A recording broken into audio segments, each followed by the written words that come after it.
Hello guys, कैसे हैं आप सब लोग। लेवल अप टू सर्वाइव के एपिसोड 01 के साथ हाजिर हूँ। फाइनली मैंने डिसाइड किया है कि मैं इस सीरीज के चैप्टर्स को एक्सप्लेन करूंगा। हो सकता है कि ये वाली सीरीज भी पहले से किसी चैनल ने एक्सप्लेन की हो, तो जिन लोगों ने पहले से सीरीज को नहीं देखा हुआ वो उस सीरीज को मेरे चैनल पर देख सकते हैं। तो चलिए शुरू करते हैं एपिसोड 1 की एक्सप्लेनेशन। लेकिन उससे पहले अगर आप मेरे चैनल पर नए हैं और पहली बार इस सीरीज की पहली एपिसोड को देख रहे हैं तो जल्दी से चैनल को सब्सक्राइब कर दे, वीडियो को लाइक और शेयर कर दे, शुक्रिया। तो इस सीरीज में हमारे हीरो का नाम चैन लीजी होता है। तो चैन लीजी अपने स्कूल में अपने क्लासरूम में बैठा होता है और यहीं पर बैठे बैठे वो हमें अपने बारे में बताता है। चैन लीजी कहता है, मेरा नाम चैन लीजी है, मैं एक बहुत ही जीनियस स्टूडेंट हूँ। हमारी बुक में ऐसा कोई भी क्वेश्चन नहीं है जिसको मैं हल नहीं कर सकता, बल्कि ऐसा कहना ठीक रहेगा कि इस दुनिया का कोई भी ऐसा सवाल नहीं है जिसको मैं हल ना कर पाऊँ। साथ ही वो कहता है, लेकिन मेरी जिंदगी में एक ऐसा सवाल है जिसको मैं हल नहीं कर पा रहा। मैं एक लड़की के साथ मिला हूँ जिससे मुझे प्यार हो गया है, लेकिन वो लड़की बहुत ज्यादा प्रॉब्लमेटिक है, यानी कि उस लड़की को डील करना इतना भी आसान नहीं है। तो वो लड़की उसी के डेस्क के ऊपर बैठी होती है और उसने अपने मुंह में लॉलीपॉप लिया होता है, जबकि टीचर दूर से चिल्लाकर उस लड़की से कह रहा होता है, टाई जाओमी तुम ये क्या कर रही हो, ये तुम्हारे घर का बेड नहीं है, चलो जल्दी से डेस्क के ऊपर से नीचे उतरो। तो जाओमी वहाँ पर डेस्क के ऊपर बैठकर जीली से कहती है, जीली आज भी तुम्हें मेरा होमवर्क करना पड़ेगा क्योंकि मुझे आज रात गेम्स खेलनी है, क्या तुम मेरे लिए मेरा होमवर्क कर सकते हो। वो अपनी नोटबुक को जीली के सामने करती है। जीली शर्माते हुए उसके हाथ से उसकी नोटबुक को ले लेता और कहता है, हाँ क्यों नहीं, मैं तुम्हारा होमवर्क कर दूंगा। लेकिन साथ ही जीली यहाँ पर हिम्मत करता है और उसे कहता है, जाओमी मुझे तुमसे एक रिक्वेस्ट करनी है। जाओमी उसे कहती है, वो क्या। लीजी उसे कहता है, क्या मैं तुम्हारे साथ गेम को ज्वाइन कर सकता हूँ, जो ऑनलाइन गेम तुम खेलती हो, मैं भी उसको ज्वाइन करना चाहता हूँ। तो लीजी उठकर बाहर की तरफ जा रही होती है क्योंकि टीचर ने उसे बाहर खड़े होने की सजा दी है। तो जाते हुए जाओमी उसे कहती है, हाँ क्यों नहीं, तुम मुझे गेम में ज्वाइन कर सकते हो, वैसे भी मुझे गेम में एक हीलर की जरूरत है, तुम वहाँ पर हीलर बनकर आना। हमारी गेम आज रात 8:30 बजे स्टार्ट होगी, हम लोग न्यूबी विलेज में मिलेंगे और मेरी गेम आईडी का नाम बस्टिंग स्वीट हार्ट है। चलो ठीक है, रात को 8:30 बजे गेम में मिलेंगे, होप तुम मुझे ढूंढ लोगे। तो स्कूल से छुट्टी होने के बाद जीली के दिमाग पर सिर्फ एक ही बात सवार होती है कि उसे रात को 8:30 बजे गेम के अंदर जाना है और बस्टिंग स्वीट हार्ट वाली आईडी को जाकर ढूंढना है। जबकि उसी वक्त वहाँ पर बारिश भी हो रही होती है और साथ ही बताया जा रहा होता है कि आज रात को 8:30 बजे एक बहुत ही भयानक तूफान जहाँ पर आने वाला है, जो कि रात को 8:30 बजे हमारे आइलैंड के साथ टकराएगा और उसके अंदर बहुत सारे थंडर स्टॉर्म्स भी हैं। इसी वजह से सभी लोगों को बताया जा रहा है कि रात को 8:30 बजे अपनी सारी की सारी इलेक्ट्रिक अप्लायंसेस को बंद कर दीजिएगा। लेकिन जीली उनकी किसी भी बात को सुन नहीं रहा होता और वो सामने अपने घर की तरफ चलता हुआ जा रहा होता है और फाइनली वो अपने घर पहुंच जाता है और अपनी मॉम से कहता है, मॉम मैं घर वापस आ गया हूँ। उसकी मॉम से कहती है, आज तो तुम घर जल्दी आ गए, तुम्हें स्कूल से इस वक्त छुट्टी नहीं होती। जीली अपनी मॉम से कहता है, मॉम आपको पता है बाहर बारिश हो रही है, इसी वजह से आज हमें जल्दी छुट्टी मिल गई है। उसकी मॉम से कहती है, हाँ मुझे भी पता है बाहर बहुत ज्यादा बारिश हो रही है, तो ठीक है तुम जाकर रेस्ट करो, मैं तुम्हारे लिए जल्दी से डिनर रेडी करती हूँ। जीली अपने जूते उतार कर अंदर आ जाता है और अपनी मॉम से कहता है, मॉम क्या आज मेरे लिए कोई पैकेज आया है। उसकी मॉम से कहती है, हाँ तुम्हारे लिए पैकेज आया है, मैंने उसे कॉरिडोर में रख दिया है। जीली इस बात से बहुत ज्यादा खुश होता है क्योंकि जीली ने यहाँ पर अपने लिए VR सेट मंगवाया होता है कि वो ऑनलाइन गेम्स खेल सके। इस ऑनलाइन गेम का नाम कॉस्मोस होता है, फिर इस VR सेट का नाम कॉस्मोस है। तो वो जल्दी से अपने उस VR सेट कॉस्मोस को उठाता है और भागता हुआ ऊपर की तरफ जा रहा था। उसकी मॉम उसे कहती है, तुमने कब से गेम्स खेलना शुरू कर दी, मैंने तुम्हें कहा ना कि तुम रिलैक्स करो और सिर्फ स्टडी के ऊपर ध्यान दो। लेकिन जीली भागता हुआ ऊपर की तरफ चला जाता है। उसकी मॉम उसे कहती है, अच्छा ठीक है, खाना खाने के लिए नीचे जरूर आ जाना। जीली जब उसकी पूरी बात भी नहीं सुनकर जाता, उसकी मॉम कहती है, लगता है कि इसने गेम के अंदर किसी लड़की को मिलने का वादा किया होगा, इसीलिए ये इतनी ज्यादा जल्दी में है, लगता है कि मेरा बेटा काफी बड़ा हो गया है। जीली भागता हुआ अपने रूम में चला जाता है और जाकर अपने VR बॉक्स को अनबॉक्स करता है और वो अपने VR हेलमेट को अपने पास ही लेकर लेटा होता है और कहता है, ये वाला कॉस्मोस गेम ये सबसे ज्यादा बेस्ट गेम है और आजकल यही सबसे ज्यादा चल रहा है। पर मैंने इस हेलमेट को पहन लिया तो मैं उस गेम को रियली फील कर सकता हूँ, ऐसा लगेगा जैसे कि उस गेम के अंदर मैं खुद हूँ और मैं उस गेम को खेल रहा हूँ। ऊपर से ये बेस्ट इसलिए है क्योंकि इससे हमारे दिमाग के ऊपर ज्यादा असर नहीं पड़ता, इसी वजह से तो सभी लोग कॉस्मोस को चूज करते हैं। लीजी कहता है, मैं तो बहुत बड़ा बेवकूफ हूँ, मुझे पहले से ही गेम्स खेलना शुरू कर देनी चाहिए थी। आज मैंने उससे पूछा, वो जल्दी से इस बात के लिए मान गई। मैंने उससे पहले पूछा होता तो मेरी फर्स्ट डेट कब की हो चुकी होती। मुझे लगता है कि जाओमी इस गेम में काफी ज्यादा हाई रैंक की प्लेयर बन चुकी होगी, मुझे उस तक पहुँचने के लिए काफी ज्यादा मेहनत करना पड़ेगी, लेकिन क्या फर्क पड़ता है, मैं तो वैसे ही स्टडी में बहुत बड़ा जीनियस हूँ और मैं बहुत ही जल्दी उस तक पहुँच जाऊंगा। तो लीजी अभी वहीं पर अपने हेलमेट को लेकर ही लेटा होता है कि उसी वक्त उसके मोबाइल पर मैसेज आता है कि 8:30 हो चुके हैं, चलो जल्दी से ऑनलाइन हो जाओ, हम लोग गेम में जाने वाले हैं। वो हेलमेट के चार्जिंग प्लग को वहीं पर इलेक्ट्रिसिटी बोर्ड में लगाता है और साथ ही हेलमेट को पहन लेता है और उसको एक्टिवेट करता है। लीजी बहुत ज्यादा एक्साइटेड होता है क्योंकि उसे लगता है कि ये उसकी पहली डेट होने वाली है, लेकिन उसे नहीं पता कि उसके लिए सब कुछ बदलने वाला है। लीजी कहता है, हो सकता है कि ये मेरी पहली डेट हो, इसलिए मुझे जाओमी के लिए पूरी तरह से तैयार होकर जाना है। तो अपनी गेम को स्टार्ट करता है तो कॉस्मोस उसे कहता है, हम लोग कॉस्मोस के साथ तुम्हारा कनेक्शन अपना रहे हैं, बहुत ही जल्दी तुम गेम वर्ल्ड में पहुंच जाओगे। इस हेलमेट को पहनने के बाद उसकी कॉन्शियसनेस उस इंटरफेस के अंदर होती है। उस इंटरफेस के अंदर वहाँ पर सामने कॉस्मोस लिखा होता है, उसके सामने स्क्रीन ओपन होती है और उसे कहा जाता है हमारी कॉस्मोस गेम को परचेज करने के लिए तुम्हारा बहुत बहुत शुक्रिया, हम लोग तुम्हें वेलकम कहते हैं। लिज़ी कहता है इनका इंटरफेस तो काफी ज्यादा कूल है, चलो देखते हैं कि आप इस गेम को कैसे सिलेक्ट करना है। कॉस्मोस के बारे में बताया जाता है कि कॉस्मोस एक सर्वाइवल गेम है, तुम्हें यहाँ पर अपने आप को सर्वाइव करवाना होगा और इस वक्त पूरी दुनिया में इस गेम को खेला जा रहा है। पूरी दुनिया से प्लेयर्स के साथ तुम्हारा वहाँ पर सामना हो सकता है। कॉस्मोस एक बहुत ही डेंजरस जगह है जहाँ पर बहुत सारे ट्रेजर्स और आर्टिफैक्ट्स हैं, उनको हासिल करके तुम अपने आप को लेवल अप कर सकते हो। कि सबसे पहले गेम को स्टार्ट करने के लिए तुम्हें अपने लिए प्रोफेशन को चूज करना पड़ेगा कि तुम गेम में क्या बनना चाहते हो। किसी कहता है चलो ठीक है, अब मैं अपने लिए क्या चूज करूँ, यहाँ पर तो बहुत सारी क्लासेस हैं। अम्मी ने कहा था कि उसे एक हीलर की जरूरत है, मुझे लगता है कि मुझे हीलर क्लास को चूज करना चाहिए। तो वहाँ पर हीलर की कैटेगरी के ऊपर टच करता है और कहता है चलो ठीक है मैं एक हीलर बन जाता हूँ। वहीं पर नेक्स्ट उसकी क्लोथिंग की बारी आती है। गेम कॉस्मोस उसे कहती है यहाँ पर तुम्हें अपने लिए कपड़े चूज करना होंगे, पहली ड्रेसिंग तुम्हारे लिए फ्री होगी, उसके बाद तुम्हें परचेज करना पड़ेगा। लीज़ी कहता है ये मेरी पहली डेट होने वाली है तो मुझे यहाँ पर सूट पहनना चाहिए और वो वहाँ पर सूट को सिलेक्ट करता है और उसके कपड़े चेंज हो जाते हैं और उसकी बॉडी के ऊपर उसका सूट आ जाता है और उसी के साथ ही उसकी लोडिंग स्टार्ट हो जाती है। उसकी वहाँ पर लोडिंग स्टार्ट होती है, उसी वक्त सिटी के अंदर फिर से रेडियो पर ऐलान किया जाता है। जैसे कि आप सभी को पहले ही न्यूज में बता दिया गया था कि थंडरस्टॉर्म बहुत ज्यादा पावरफुल है, इसी वजह से आपको 8:30 बजे अपनी सारी की सारी इलेक्ट्रिक अप्लायंसेस को बंद करना होगा, किसी भी इलेक्ट्रिक चीज को ओपन मत रखना ताकि किसी किस्म के एक्सीडेंट से बचा जा सके। तो एक तरफ तो हमारे लीज़ी की लोडिंग स्टार्ट हो चुकी है, दूसरी तरफ से थंडरस्टॉर्म के अंदर से एक इलेक्ट्रिक बोल्ट निकलता है और वो सीधा आकर लीज़ी के घर के ऊपर गिरता है और उसके घर के ऊपर जैसे वो थंडर बोल्ट गिरता है उसके पूरे घर के अंदर जो इलेक्ट्रिसिटी सर्किट होता है के अंदर वो थंडर बोल्ट चला जाता है। वहाँ पर एक शॉर्ट सर्किट हो जाता है। शॉर्ट सर्किट होने की वजह से किसी ने क्योंकि VR सेट पहना होता है और उसका कॉस्मोस अभी तक एक्टिवेट होता है, उसके अंदर भी शॉर्ट सर्किट होता है और उसी के शॉर्ट सर्किट के साथ ही वो सारी इलेक्ट्रिसिटी उसके कॉस्मोस के अंदर जाती है। लीज़ी बहुत ज्यादा खुश होता है और कहता है मेरी फर्स्ट डेट, मैं आ रहा हूँ। जैसे वो कहता है कि मैं आ रहा हूँ उसी वक्त उसे बिजली का एक जोरदार झटका लगता है और वो जोर जोर से चिल्लाना शुरू कर देता है। लीज़ी कहता है यहाँ पर हो क्या रहा है, मैंने तो नहीं सुना था कि यहाँ पर बिजली का झटका भी लगता है। जैसे वहाँ पर उसे बिजली का झटका लगता है उसकी बॉडी वहीं पर गायब हो जाती है, वहाँ पर सिर्फ उसका कॉस्मोस हेलमेट ही रह जाता है जबकि उसकी पूरी बॉडी कॉस्मोस हेलमेट के अंदर गायब हो जाती है और साथ ही उनके घर की बिजली भी चली जाती है। मॉम ऊपर आती है और उसे कहती है चल लीज़ी क्या तुम्हें पता है कि हमारी इलेक्ट्रिसिटी क्यों चली गई है, जाके चेक करो। जैसे वो दरवाजा खोलकर अंदर आती है तो वहाँ पर सिर्फ कॉस्मोस हेलमेट पड़ा होता है जबकि उसका बेटा वहाँ पर नहीं होता। वो कहती है अब ये कहाँ पर चला गया। और साथ ही हमें यहाँ पर नेक्स्ट सीन गेम वर्ल्ड का दिखाया जाता है। गेम वर्ल्ड के अंदर बहुत सारे एल्फ मॉन्स्टर्स होते हैं और वो बहुत ज्यादा पावरफुल लग रहे होते हैं कि वहीं पर ज़ाओमी को दिखाया जाता है। ज़ाओमी उनसे मार खाने के बाद काफी ज्यादा जख्मी हालत में वहाँ पर बैठी होती है जबकि वो सारे एल्फ मॉन्स्टर्स उसके सामने खड़े होते हैं उसके ऊपर अटैक करने के लिए। ज़ाओमी चिल्लाकर कहती है कोई तो हो जो कि यहाँ पर आकर मेरी जान बचाए। इसी वक्त वहाँ पर रोशनी चमकती है, वो सारे मॉन्स्टर्स साइड पर देखते हैं कि अब यहाँ पर कौन आ गया है। तो यहाँ पर हमारे लीज़ी की एंट्री होती है। लीज़ी एक बहुत ही अच्छी सी ड्रेस में वहाँ पर अपीयर होता है। ज़ाओमी उसकी तरफ देखती है और कहती है चल लीज़ी ये तो तुम हो, तुम मुझे यहाँ पर बचाने के लिए आए हो। लीज़ी वहाँ पर आते ही अपनी फायर पावर को रिलीज करते हुए वहाँ पर आसपास आग लगा देता है और जितने भी मॉन्स्टर्स होते हैं उन सभी को जला देता है। जल्दी से आगे बढ़ता है और ज़ाओमी के पास चला जाता है। तो ज़ाओमी से कहता है मुझे पता है कि मैं यहाँ पर आने में लेट हो गया हूँ और तुम बहुत ज्यादा डरी हुई हो, अब तुम्हें डरने की जरूरत नहीं है, तुम्हारा हीरो यहाँ पर आ गया है। ज़ाओमी उसे कहती है ज़ीली तुम तो वाकई में मेरे हीरो हो। और साथ ही उन दोनों के मुंह एक दूसरे के करीब होते जाते हैं और यहाँ पर वो दोनों एक दूसरे को किस करने लगे हैं। और यहाँ पर किस तो होती है लेकिन ज़ाओमी और लीज़ी की नहीं बल्कि लीज़ी और एक गिरगिट की। लीज़ी वहाँ पर गेम के अंदर बेहोश पड़ा होता है और उसकी चेस्ट के ऊपर एक छोटा गिरगिट बैठा होता है जो कि अपनी जीभ के साथ उसके होंठों के ऊपर चाट रहा होता है। जबकि लीज़ी वहाँ पर अपनी आंखें बंद करके उसे कह रहा होता है ज़ाओमी जरा आराम से करो, तुम तो कुछ ज्यादा ही कर रही हो,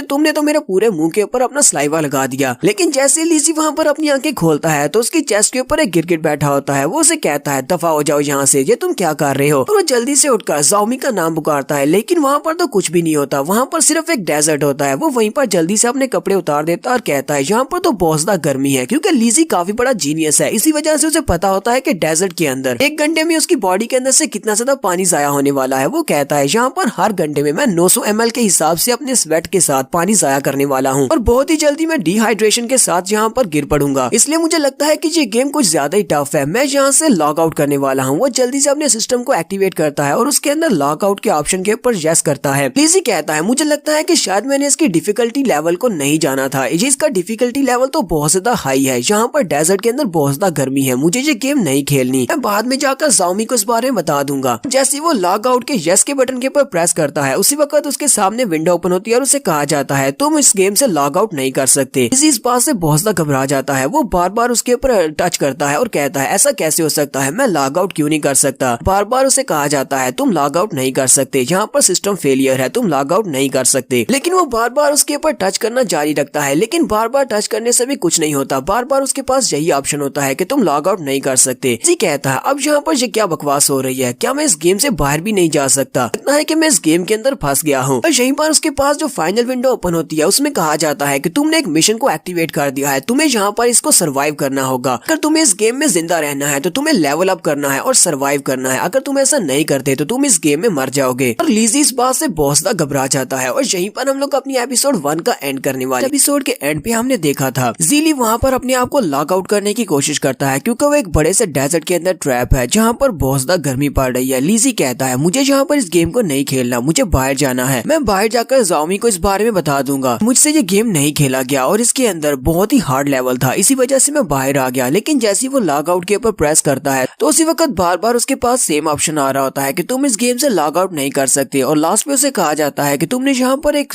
मिशन को ट्रिगर कर दिया है, तुम्हें यहाँ पर सर्वाइव करना है। अगर तुम यहाँ पर लेवल अप करके सर्वाइव करोगे तभी तुम इस गेम से बाहर जा सकते हो। इस एपिसोड की शुरुआत में ज़ीली अभी वहीं पर अपनी विंडो के सामने बैठा होता और एक जोरदार चीख मारता और कहता है मैं तो यहाँ पर ज़ाओमी के साथ डेट पा रहा था, मुझे तो लगा था कि इस गेम में ज़ाओमी को मिल पाऊंगा, लेकिन मुझे क्या पता था कि मैं इस गेम में फंस जाऊंगा। पहले तो वो थोड़ी देर के लिए वहीं पर गुस्सा होता है और चिल्लाता रहता है, लेकिन फिर वहीं पर शांत होकर बैठ जाता है और कहता है मुझे नहीं लगता कि मैं किसी भी तरीके से इस गेम से बाहर निकल सकता हूँ, तो मुझे यहाँ पर इसका कोई अपोजिट सोचना पड़ेगा। ज़ीली कहता है यहाँ पर तो मैं किसी से कांटेक्ट भी नहीं कर सकता, नहीं ऐसा तो नहीं है कि मैं सारी जिंदगी इसी डेजर्ट के अंदर ही फंसा रहूंगा। तो ज़ीली वहां से हिम्मत करता है और आगे की तरफ चलना शुरू करता है। तो 8 घंटे तक चलने के बाद ज़ीली की हालत काफी ज्यादा खराब हो चुकी है क्योंकि वहां पर डेजर्ट के अंदर बहुत ज्यादा गर्मी होती है और इतनी गर्मी की वजह से उसकी बॉडी के अंदर जो बचा कुचा पानी होता है वो पसीना बनकर बह रहा होता है। तो ज़ीली वहां पर चलते हुए कहता है मैंने इस फैक्ट को मान लिया है कि मैं इस गेम से बाहर नहीं निकल सकता क्योंकि पिछले 8 घंटे से यहाँ पर मैं चल रहा हूँ और मुझे ये भी पता चला है कि इस गेम के अंदर जितनी भी कंडीशंस हैं वो बिल्कुल रियलिटी जैसी हैं। यानी कि अगर यहाँ पर मुझे प्यास लग रही है तो वाकई में प्यास लग रही है और अगर मेरी बॉडी से पानी निकल रहा है, ये वाकई में निकल रहा है, ये कोई गेम नहीं रही। यहाँ तक कि डिहाइड्रेशन की वजह से मुझे यहाँ पर चक्कर आ रहे हैं क्योंकि अगर मैं यहाँ पर गेम के अंदर होता या फिर मैंने वीआर सेट पहना होता यहाँ पर मुझे ये सब कुछ फील नहीं होना था, ये सब कुछ तो रियल बॉडी में फील होता है। ज़ीली कहता है अगर मैं इसी तरह आगे की तरफ चलता रहा तो मुझे लगता है कि मैं यहाँ पर मरने के अलावा और कुछ नहीं कर सकता। अगर मुझे यहाँ पर जिंदा रहना है तो मुझे सबसे पहले यहाँ पर इस रेगिस्तान के अंदर पानी का सोर्स ढूंढना होगा। अगर मुझे यहाँ पर पानी मिल जाता है तो मैं अपनी डिहाइड्रेशन को दूर कर सकता हूँ। तो वहीं पर उसे नीचे एक लाइमस्टोन मिलता है। वो कहता है चलो ये तो अच्छा है कि मैं अपनी क्लास में एक जीनियस लड़का था, मैंने नेशनल जियोग्राफी के एक चैनल के ऊपर देखा था, वहाँ पर जो सर्वाइवल शो लगता है उसके अंदर शो के होस्ट ने बताया था कि जहाँ पर इस तरह के लाइमस्टोन्स होते हैं इसका मतलब ये होता है कि आसपास पानी का सोर्स है। मुझे लगता है कि वहाँ पर सामने पत्थरों के दरमियान में कहीं पर पानी होगा, इसलिए मुझे सामने की तरफ ही जाना चाहिए। तो वहाँ पर सामने काफी सारी चट्टानें होती हैं। ज़ीली सीधा उन्हीं चट्टानों की तरफ आगे बढ़ता जाता है। ज़ीली कहता है चलो देखते हैं शायद यहाँ पर कोई पानी का सोर्स मिल जाए। तो वो सामने पत्थरों की तरफ जा रहा होता है कि वहीं पर पीछे से एक वुल्फ को दिखाते हैं। तो एक वुल्फ मॉन्स्टर वहीं पर पीछे खड़ा होता है और वो लाल टपका रहा होता है, जैसे कि वो ऐसे ही चाहता है कि ज़ीली सीधा उन्हीं चट्टानों की तरफ जाए क्योंकि वहाँ पर एक गुफा होती है। ज़ीली जैसे ही एक चट्टान को पार करके सामने की तरफ देखता है, ज़ीली कहता है अब मेरी जजमेंट गलत नहीं साबित होनी चाहिए। वहाँ पर एक गुफा होती है और उस गुफा के अंदर चट्टान के ऊपर से पानी बह रहा होता है और वो पानी नीचे जमा हो रहा होता है। वहाँ पर काफी सारा पानी जमा हो चुका होता है। ज़ीली उस पानी को देखकर काफी ज्यादा खुश होता है और भागता हुआ आगे बढ़ता है और वो जल्दी से जाकर उस पानी के अंदर अपना मुंह डुबो देता है और साथ ही उस पानी को पी भी रहा होता है और अपना मुंह भी धो रहा होता है क्योंकि उसे बहुत ही शिद्दत के साथ प्यास लगी होती है। ज़ीली कहता है शुक्र है मेरी जान बच गई, मैं अभी तक जिंदा हूँ और मुझे पानी मिल गया है। तो यहीं पर गुफा के बाहर का सीन भी दिखाते हैं। वो वुल्फ उसी गुफा के बाहर आकर खड़ा हो जाता है जैसे कि उसका शिकार उसके जंगल में फंस चुका हो। हमारा ज़ीली वहाँ पर पानी पीने के बाद वहीं पर लेट जाता है क्योंकि उस गुफा के अंदर काफी ज्यादा ठंड भी होती है क्योंकि वहाँ पर धूप नहीं पड़ रही। साथ ही उसने अपने सिस्टम को भी ओपन किया होता है। ज़ीली कहता है अब पानी का मसला तो हल हो गया, मेरे पास यहाँ पर काफी सारा पानी है, लेकिन अब मुझे सोचना है कि मैं यहाँ से बाहर कैसे निकलूं। तो वो फिर से उठकर बैठ जाता और कहता अब जबकि ये गेम है तो मुझे लगता है कि मेरा सिस्टम यहाँ पर मुझे कोई ना कोई हिंट तो जरूर देगा कि इस गेम के इस लेवल को कैसे पार किया जाए और यहाँ से कैसे एग्जिट किया जा सकता है। वो अपनी विंडो को ओपन करता है और उसमें सारे स्टैट्स को देख रहा होता है कि यहाँ पर शायद कोई ऑप्शन मिल जाए। वहीं पर वो मैप वाले ऑप्शन को ओपन करता है तो वहाँ पर उसके पास जो मैप ओपन होता है वो सिर्फ उतने ही एरिया का होता है जितने एरिया को इसने डिस्कवर किया है। यानी कि वो मैप मैप आगे आगे बढ़ता जाएगा जहाँ जहाँ ये आगे जाता जाएगा, लेकिन उसे कंप्लीट मैप नहीं दिखाया जा रहा। ज़ीली कहता है मुझे पहले से ही लगा था कि ये इतना ज्यादा आसान नहीं होगा, यहाँ पर तो पूरा मैप भी नहीं दिया गया। ज़ीली कहता है चलो ठीक है, फिर अपने स्टैट्स के बारे में देख लेते हैं कि आखिर इस गेम ने मुझे यहाँ पर दिया क्या है, क्योंकि गेम के अंदर हमारी फिजिकल एबिलिटीज और हमारे स्टैट्स सबसे ज्यादा मायने रखते हैं। वो अपने स्टैट्स की तरफ देखता है तो सबसे पहले उसके ऊपर आईडी होती है जिसमें चैन ज़ीली लिखा होता है और उसके नीचे उसका लिखा होता है कि उसकी क्लास क्या है, वो हीलर है और लेवल 1 का हीलर है। उसके बाकी के सारे स्टैट्स भी 1 पर होते हैं, जबकि उसके पास कोई भी स्किल नहीं है। और स्किल्स के बारे में से कहा जाता है मैं यहाँ पर स्किल सिर्फ इसी सूरत में मिल सकता है अगर तुम यहाँ पर कोई स्पेसिफिक कंडीशन से मैच करते हो या फिर तुम्हारे पास लेवल रिक्वायरमेंट्स पूरी हो जाती हैं। ज़ीली कहता है मेरे स्टैट्स तो बहुत ज्यादा बुरे हैं, मेरे पास तो कोई भी स्किल नहीं है। अगर मेरा सामना किसी मॉन्स्टर के साथ होता है तो मैं वहाँ से भागने के अलावा और कुछ नहीं कर पाऊंगा। यहाँ पर इसके बारे में ज्यादा कुछ नहीं लिखा हुआ कि मुझे स्किल कैसे मिलेगा, अब मुझे स्पेसिफिक कंडीशंस कैसे मिलेंगी। फिर वो अपनी आर्टिलरी को ओपन करता है और कहता है चलो देखते हैं कि मेरे पास कौन कौन से इक्विपमेंट्स रखे हुए हैं। उसके पास गेम की तरफ से उसे जो इक्विपमेंट्स दिए जाते हैं उनमें एक आयरन स्वर्ड होती है जो कि एक नॉर्मल आयरन स्वर्ड है। उसके साथ उसके पास लेदर के ग्लव्स होते हैं जिनका डिफेंस सिर्फ 2% है। एचपी को बढ़ाने के लिए 3 पोशंस की बॉटल्स होती हैं। इसके अलावा उसके पास 2 बैंडेजेस भी हैं। यहीं पर उसके पास छोटी विंडो ओपन होती है और उसे कहा जाता है क्या तुम यहाँ पर बिगनर्स पैकेज को ओपन करना चाहते हो। ज़ीली कहता हाँ ठीक है, इसको ओपन कर दो। तो जैसे बिगनर्स पैकेज को वो ओपन करता है तो उसमें उसे ग्लव्स और उसकी तलवार दी जाती है। वो जल्दी से अपने ग्लव्स को उठा लेता है, साथ ही अपनी तलवार को भी अपनी कमर के साथ बांध लेता है। वो कहता है चलो शुक्र है कम से कम मेरे पास यहाँ पर तलवार तो है, अगर किसी मॉन्स्टर से सामना होता है तो मैं अपनी तलवार को घुमाकर उसको मार तो सकूंगा। और साथ ही वो वहाँ पर अपनी तलवार को घुमाता है और उसे चेक करता है कि इसको यूज करना कितना सिंपल है, क्योंकि ज़ीली को तलवारबाजी पहले से आती है। क्योंकि जब वो अपनी दुनिया में था वहाँ पर वो कैंडो की क्लासेस लिया करता था। वो अपने कंट्री में सबसे यंग कैंडो मास्टर भी कहलाया जाता था क्योंकि उसने चैंपियनशिप को जीता था। यहीं पर वो अपनी तलवार को घुमाते हुए सामने एक पत्थर को काट देता है। ज़ीली उस पत्थर को काटने के बाद कहता है अगर ये कोई नॉर्मल स्वर्ड होती मेरी दुनिया की तो ये कभी भी पत्थर को नहीं काट पाती। कि गेम की वजह से इस तलवार की हार्डनेस और इसकी शार्पनेस ज्यादा है। वक्त तलवार के पास विंडो ओपन होती है और कहा जाता है इसकी ड्यूरेबिलिटी -1% के हिसाब से कम हो गई है। जितनी बार वो अटैक करेगा उसकी ड्यूरेबिलिटी और उसकी स्ट्रेंथ कम होती जाएगी। ज़ीली कहता है ये तो वाकई में एक गेम है, यहाँ पर तो हर एक चीज के साथ उसके स्टैट्स दिखाए जाते हैं। तो ज़ीली अभी वहीं पर खड़ा होता है कि उसके पेट से गुड़गुड़ की आवाज आती है क्योंकि उसे भूख भी लगी होती है। वो कहता है मुझे यहाँ पर और ज्यादा नहीं रुकना चाहिए, यहाँ पर पानी तो है लेकिन खाना नहीं है। अगर मैंने अपने लिए जल्दी से कोई खाना नहीं ढूंढा तो मैं भूख से मर जाऊंगा। जैसे वो वहाँ से गुफा से बाहर निकलने लगता है उसी वक्त उसे गुफा के अंदर से किसी चीज के गिरने की आवाज आती है। वो कहता है अब जहाँ गुफा के अंदर से किसी चीज की आवाज आ रही है। वो जल्दी से पीछे की तरफ मुड़ता है और कहता है चलो देखते हैं। गुफा के अंदर जाता है तो गुफा अंदर से काफी ज्यादा बड़ी होती है। ज़ीली कहता है वहाँ पर पानी को देखकर मैं सिर्फ वहीं पर रुक गया था, लेकिन असल में ये गुफा तो अंदर से बहुत ज्यादा बड़ी है, यहाँ पर बहुत सारी स्पेस है। तो ज़ीली उसी गुफा में आगे की तरफ चलता जाता है। जैसे वो थोड़ा सा आगे जाता है तो उसी वक्त एक हड्डी उसके पाँव में आकर गिरती है। वो कहता है ये तो एक हड्डी है। जैसे वो सामने की तरफ देखता है तो वहाँ पर जानवरों के कंकाल पड़े होते हैं, जैसे कि किसी ने यहाँ पर इतने सारे एनिमल्स को खाकर इन सभी की हड्डियों को फेंका हुआ हो। ज़ीली भी ये सब कुछ देखकर काफी ज्यादा हैरान होता है। ज़ीली कहता है यहाँ पर इतने सारे जानवरों के कंकाल क्यों पड़े हुए हैं, लगता है कि यहाँ पर किसी ने शिकार किया है। आगे बढ़ता है और उस हड्डी को उठाकर देखता है क्या इस एनिमल के ऊपर किसने अटैक किया होगा। उस हड्डी के ऊपर देखता है तो उसके ऊपर एक वुल्फ मॉन्स्टर के पंजे के निशान होते हैं। ये देखकर वो बहुत ज्यादा घबरा जाता है और कहता है लगता है कि मैं किसी गलत जगह पर आ गया हूँ, ये किसी मॉन्स्टर की गुफा है जहाँ पर उसने अपने शिकार को खाया है। इस बात से वो बहुत ज्यादा घबरा जाता है और जल्दी से बाहर की तरफ भागना शुरू करता है। ज़ीली कहता है मुझे नहीं लगता मुझे यहाँ पर ज्यादा देर तक रुकना चाहिए, चलो जल्दी से यहाँ से बाहर निकलते हैं। जैसे वो पीछे की तरफ देखता हुआ सामने की तरफ भाग रहा होता है उसी वक्त सामने से वो वुल्फ मॉन्स्टर निकलता है और अपना बड़ा सा मुंह खोलकर इसके मुंह को अपने मुंह में दबाने लगता है। ज़ीली ये देखकर और भी ज्यादा घबरा जाता है क्योंकि उस वुल्फ का मुंह उसके मुंह के बहुत ज्यादा करीब होता है। वो अपने दांतों को बंद करके उसकी गर्दन यहाँ पर उड़ाने वाला होता है कि उसी वक्त ज़ीली नीचे की तरफ झुकते हुए बड़ी स्पीड से उसके नीचे होकर साइड पर लुढ़क जाता है और अपने आप को उस वुल्फ मॉन्स्टर से बचा लेता है। यहीं पर विंडो ओपन होती है और उस वुल्फ के स्टैट्स को दिखाया जाता है। इसका नाम डेजर्ट वुल्फ है जबकि इसका लेवल 5 है और साथ ही उसके सारे स्टैट्स भी बताए जा रहे होते हैं कि इसके पास बहुत सारी स्ट्रेंथ एंड्योरेंस है कि ये 15 किलोमीटर तक 10 किलोमीटर पर आवर की स्पीड के साथ भाग सकता है, वो भी दिन के वक्त। टेम्परेचर बहुत ज्यादा होता है। इसके अलावा इसकी स्पीड इतनी ज्यादा है कि ये कुछ ही सेकंड्स में 5 किलोमीटर पर आवर की स्पीड से भाग सकता है। और इसका मेन अटैक फोर्स इसकी बाइटिंग है। ये अपने दांतों के साथ इसके जबड़ों की बाइटिंग 200 किलोग्राम है। और इसकी वीकनेस इसकी एब्डोमेन है, यानी कि इसका पेट इसकी सॉफ्ट वीकनेस है जिसके ऊपर अटैक करके इसको मारा जा सकता है। हालांकि ज़ीली उसके अटैक को अवॉइड कर लेता है, लेकिन फिर भी डेजर्ट वुल्फ के अटैक की वजह से ज़ीली के बाजू के ऊपर चोट लगती है और उसके बाजू के ऊपर से बहुत सारा ब्लड बह रहा होता है। ज़ीली कहता है इसके सिर्फ एक ही अटैक से मेरा पूरा बाजू जख्मी हो चुका है। मुझे भी लगा था कि यहाँ पर इस गेम के अंदर कोई ना कोई मॉन्स्टर्स तो जरूर होंगे और यहाँ पर मेरा सामना मॉन्स्टर के साथ हो गया है, लेकिन अब मैं क्या करूँ, मेरे स्टैट्स बहुत ज्यादा लो हैं। मुझे तो लगा था कि अगर यहाँ पर मेरा सामना किसी मॉन्स्टर के साथ होगा तो मैं वहाँ से भाग जाऊंगा, लेकिन इसके स्टैट्स को देखकर लगता है कि इसकी स्पीड मुझसे बहुत ज्यादा है, मैं इससे भाग नहीं सकता। यहाँ पर मेरे पास सिर्फ एक ही ऑप्शन बचता है, मुझे इससे फाइट करना पड़ेगी। तो ज़ीली अपनी तलवार निकालता और कहता है अगर मुझे यहाँ पर मरना ही है किसी वुल्फ मॉन्स्टर के हाथों से तो मैं लड़कर मरूंगा, क्या पता फाइट के दौरान मैं ही इस मॉन्स्टर को मार डालूं और मैं जीत जाऊं।